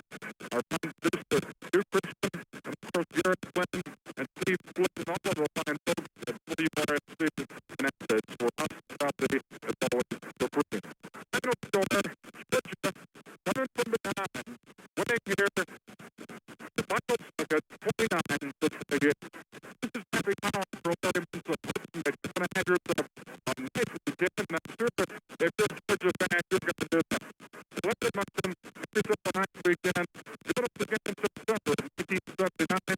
We open up the 1979 football season. This is University of Georgia Football Network. John Riley speaking. We hope that you have enjoyed this game. If you want to know more about other items that exist in the Miley collection, call 1-812-479-9143. We look forward to talking with you and hope that you are pleased with our presentations.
throw. Mitchell makes the catch. He breaks away. 30, 25, 20, veers inside. 10, breaks the tackle. 5, breaks another one. Touchdown!